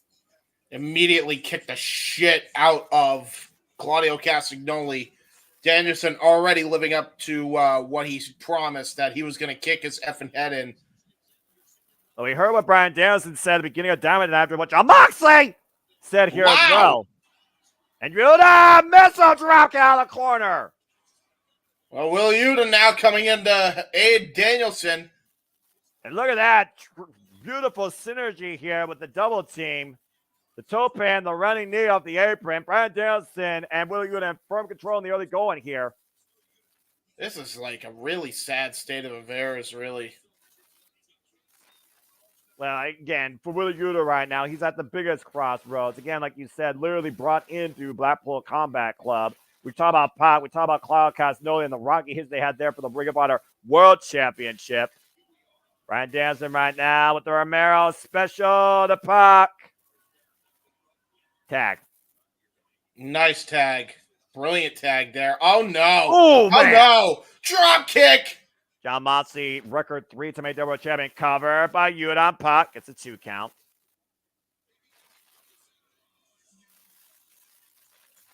Yeah, armringer here. Tag mate of Bryan Danielson. Again, former faction running mates, partners, tag team partners, rivals in battle here tonight. Trios champions in battle here tonight, opposite sides. And it all concerns the AEW World Championship this Saturday at Wrestle Dream. Jon Moxley, Bryan Danielson. The final countdown might be the end game for Bryan Danielson as we know it. Tag. Nice tag there to Claudio. Looks like we're going to have some Claudio and Danielson action. Wow. Oh, my God. Okay. There's some vicious shots there by Claudio. Yeah, how vicious is it going to be? It's made official, folks. Him and Adam Page will go one-on-one with Switchblade Jay White at Wrestle Dream. And that's huge considering, again, those two men have not collided since July.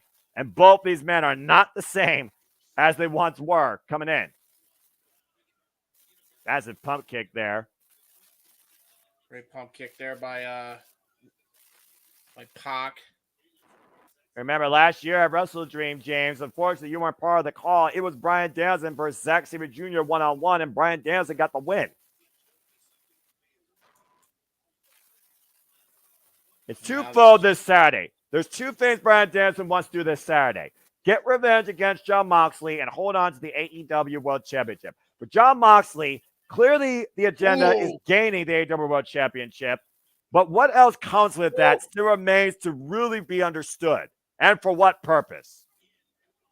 Danielson just getting brutalized here by Claudio in the corner.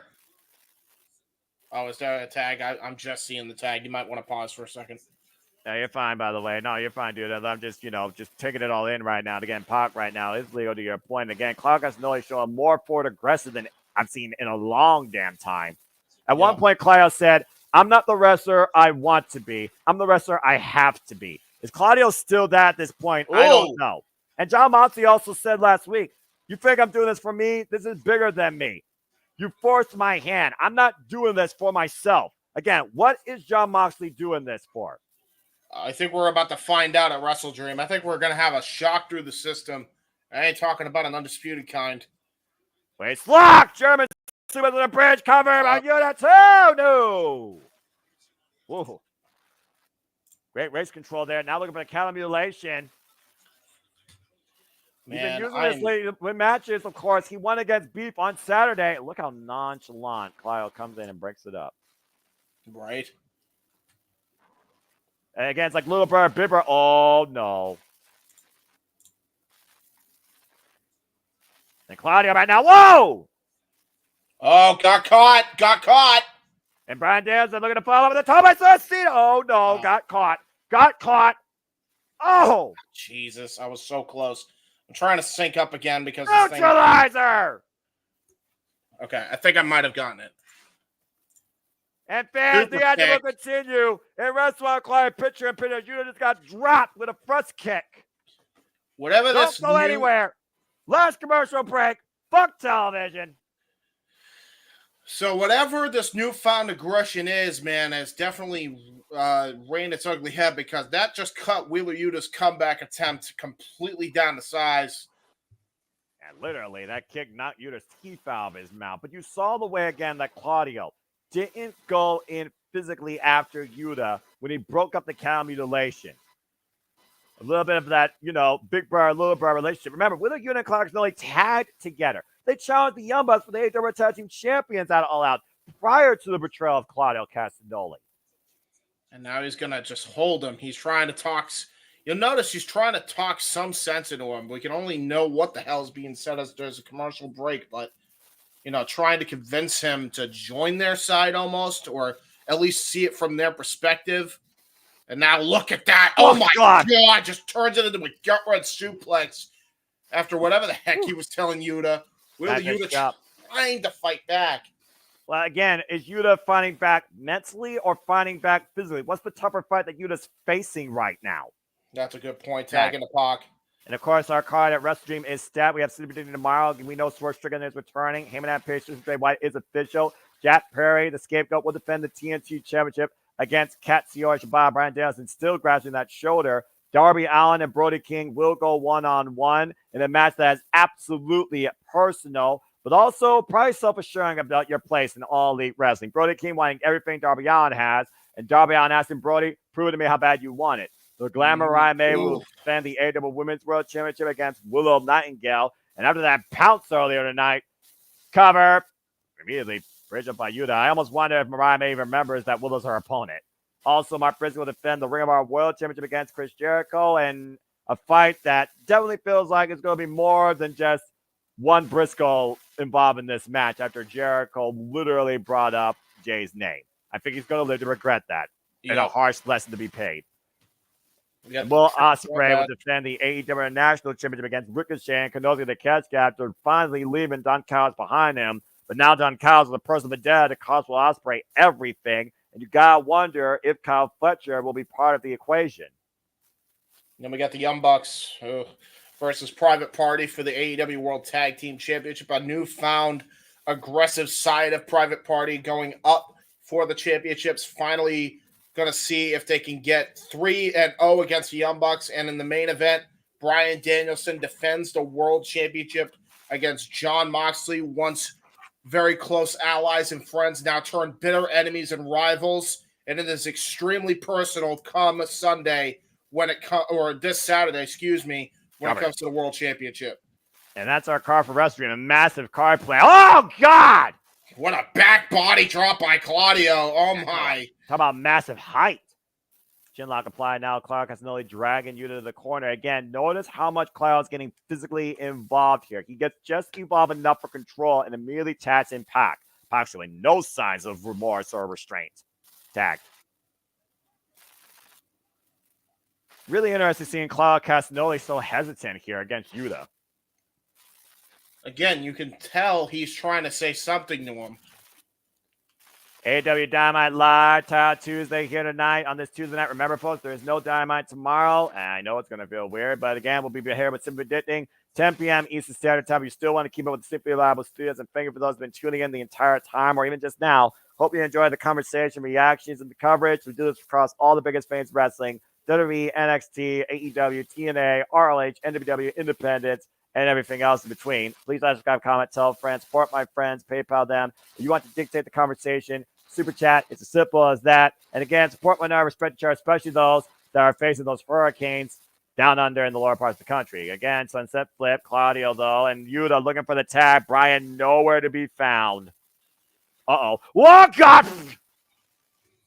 Jesus. It is our main event, and we are going to overtime. We will stay with this match as long as it takes. Yeah, man, this is such a heartbreaking scene almost for Yuta. And again, the American Dragon Bryan Danielson hasn't been able to recover ever since Claudio Castagnoli dropped him across the barricade and popped with a cheap shot on the outside, keeping the American Dragon at bay. This match, honest to God, might be over sooner than we think here. A nice springboard attempt. Oh, got caught with a super kick! You were saying? That was a desperation move there by Yuta. Well-placed first kick regardless, James. And if nothing else, Little Yuta has breathed new life in this match. Huge reset point. Now let's just hope that Danielson can get back on the apron because desperately Yuta needs a tag. He desperately needs one. And look at Claudio, reluctant, but knows he needs to make the tag. He doesn't want to fight Little Yuta in this match. Both men trying to make the crowd of their corners. Yuta with nobody. The tattoo, though, and Pac looking on. And a tag made of Claudio Castagnoli. And again, just slowly walking in. Methodical approach. 4 days, AEW will never be the same again if Jon Moxley has his way and gains the AEW World Championship for a 4th time. Yep. And now look at this. Again, going to put him off the top rope here. And Yuta biting the hand of Claudio Castagnoli. Wow, that's a Blackpool Combat Club trademark into a tornado DDT. And this might be the opening Yuta needs here. Danielson finally stands at the corner. The most resilient wrestler I think I've ever seen. Bryan with the tag. Heads to the top. Big missile drop kick. Drops Claudio on a kip up. And Danielson fired up here. Nice kick there. The kick in the corner, looking to follow up. We know he usually goes to the trifecta. There's the second one. Rocking Claudio Castagnoli, looking for the third. And he nails it. Yeah, he's kicking his effing head in as promised. And now he's going to kick his chest in with some knife-edge chops to add to it. Chop and kick combination in the corner. And we know that Bryan Danielson will fight all night. We know the reserve of the American Dragon. Looks like he's going to go for a Hurricane Rana. No. Got countered by Claudio. Too strong. Going to go for a top rope or Cola Wait bomb. a second. Claudio Castagnoli holding up Bryan Danielson. Whoa! Into a Hurricane Rana by Danielson. Incredible counter. Sending Claudio flying. Danielson just literally willing himself because of the yes movement. And fuck WWE and your trademark bullshit. There's the kicks here. The yes kicks by Danielson. And kicks right now, knocking the win out Claudio Castagnoli. You see him trying to get his arms up, though unable to. Looking for that one last buzzsaw. Nails it. Shades of Tajiri there. Again, Bryan Danielson's full-time professional wrestling career, along with the AEW World Championship, is on the line this Saturday night at Wrestle Dream. And it is official. Yes, it is. Jay White and Hangman. Yep. And now Bryan looking to kick the head of Claudio Castagnoli, wrists locked. The flat of the boot along the side of the ear. Oh, and Pac coming in from behind with a cheap shot. Danielson thought that Pac was neutralized. Whoa! Oh, man. Nice arm ringer there, man. Just popped that shoulder right back out of socket. And now look at this. Gonna just stomp the head in the back. He doesn't care who he stomps the head in. All he sees is Jon Moxley. Bryan Danielson is literally working. Oh, no. Uppercut, back of the head and neck. The injured neck, might I add. The never fully recovered neck of Bryan Danielson, who says he knows he has to go into surgery soon. And a backslide to Claudio. Kick out at 2. And there's the kicking his head in that he promised. And now he's going to do the same. He's going to go for that rising knee, the Busaiku knee. Could this be Danielson's last hurrah here on Dynamite with a big victory? Bryan Danielson's DNA is different versus any other wrestler I've ever seen. Wait a minute. But Danielson right now. Uh-oh. There's Shafir and Moxley. Pop uppercut! Oh, no, not like this. Kick out 2 by Bryan. Jon Moxley and Marina Shafir have entered the building. This isn't good for Danielson. 450 smash by Pac. Cover 2. No. Oh, no. Okay. This is not a good idea, Danielson, this close to your title match. You know Bryan Danielson will literally risk life and limb and well-being to ensure that he doesn't freaking get pinned here tonight. Oh, and no. makes a statement and sends a message to Jon Moxley. No, wait a minute. Shafir distracting Rick Knotts, and you see Pop with that ring hammer in hand. Oh, no. Knox, you need to turn around, man. Oh, wait, there's Yuta! Yuta takes it out of Pac's hands! Yuta disarms Pac. I saved Bryan in the process here, and you see Yuta and Pac jaw-jacking each other right now. Turn around, you idiot! Look for the bell. And that's it! Pac taps immediately! Bryan Danielson gets the win! But look who has the hammer. Danielson has no clue. Well, Bryan Danielson don't come out here! Oh, shit! Well, I don't think it matters now. You said we were going to get a preview ahead of Saturday. We're getting it. Yeah, Jon Moxley and Bryan Danielson just going to have a Donnybrook in the middle of the ring. Uh-oh. And meanwhile, right now, Jon Moxley and Bryan Danielson finally at the stage while Wheeler Yuta just got taken out by Pac. Yeah, with a pump kick. A man possessed right now. Both these men possessed in their mission. Bryan Danielson and Jon Moxley find in the backstage. It will be for the AEW World Championship this Saturday at Wrestle Dream. It will be the final countdown in their end game. Moxley and Bryan 3. I think we might need to vacate the trios titles, man. I ain't gonna hold you. What a card, what a match, what a fight coming up on Saturday night. These two fighting in the backstage area right now. Yeah, we're not even done. What in the hell is going on? And look at this, Pac just brutalizing Wheeler Yuta. Claudio not doing a thing about it as Marina Shafir and Pac just have his way with him. And right now, and like you said, Yuta left a 3-on-1 situation, technically 2-on-1. But again, Claudio right now literally calling out the attack. Well, wait a minute. Claudio with the hammer in his hand. Claudio's got the hammer on Yuta. What in the hell? No, come on! Oh! Oh my God! How can you do that to a man that you literally looked at as a friend? Well, I guess he's not so much anymore. I still applaud Yuta for signing with Bryan Danielson, but talk about literally an unnecessary toll being paid. I think Wheeler Yuta might be having a very brutal exit here. Yeah, so much for the trios champions. Okay, what sort of lesson right now? How the hell is Bryan Danielson and Jon Moxley back here? It's just a brutal fight, and we're not even here at the end of the. This might go on for the rest of the night here. Wow, jeez! Oh, Busagunito, Claudio! After hoisting up Pac coming over and Shafir literally holding Jon Moxley back or getting him out of harm's way, Bryan Danielson stands tall tonight, and Yuta might have broken ribs. I don't think Danielson has any clue about Yuta. Well, now he might know after this. 4 days, Bryan Danielson's career, Jon Moxley's agenda, AEW World Championship, Wrestle Dream, the final countdown, the final war, the state of all elite wrestling on the line. By the way, I'm just noticing too, as we're about to go off the air, Danielson still has no idea what's happening to Yuta. Yeah, and again, right now, Jon Moxley just regathering himself. Jon Moxley might want to regroup.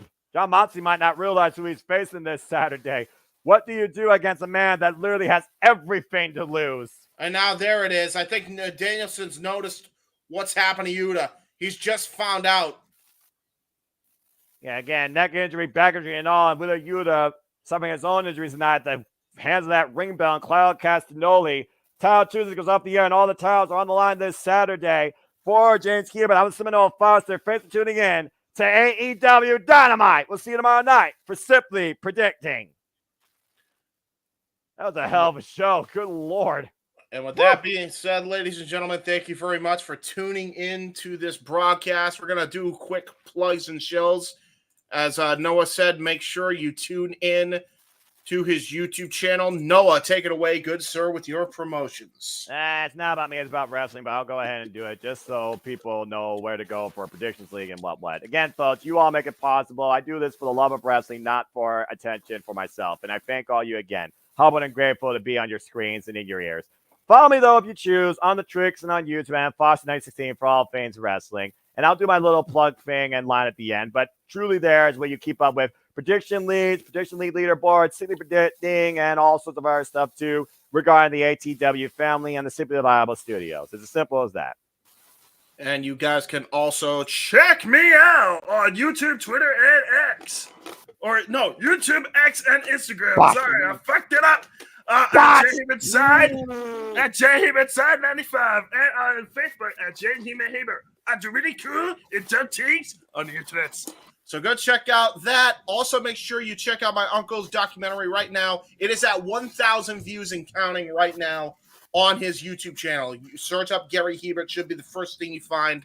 Also, make sure you follow and show love to the NXT commentary team. First of all, Casa de 18 Studios on YouTube. The Renegade JJ Williams on Instagram. ROWJJ Williams on X. And also Casa de 18 Studios on X as well. Go check out all of his social medias, as well as Mr. Walter Alex Cruz, Rage of Wrestling, Walter.Cruz.940, and X, Walter Alex Cruz, with Mamacita giving him a little push there for his graphics. So make sure you check that out. And why not? Just promote the whole team.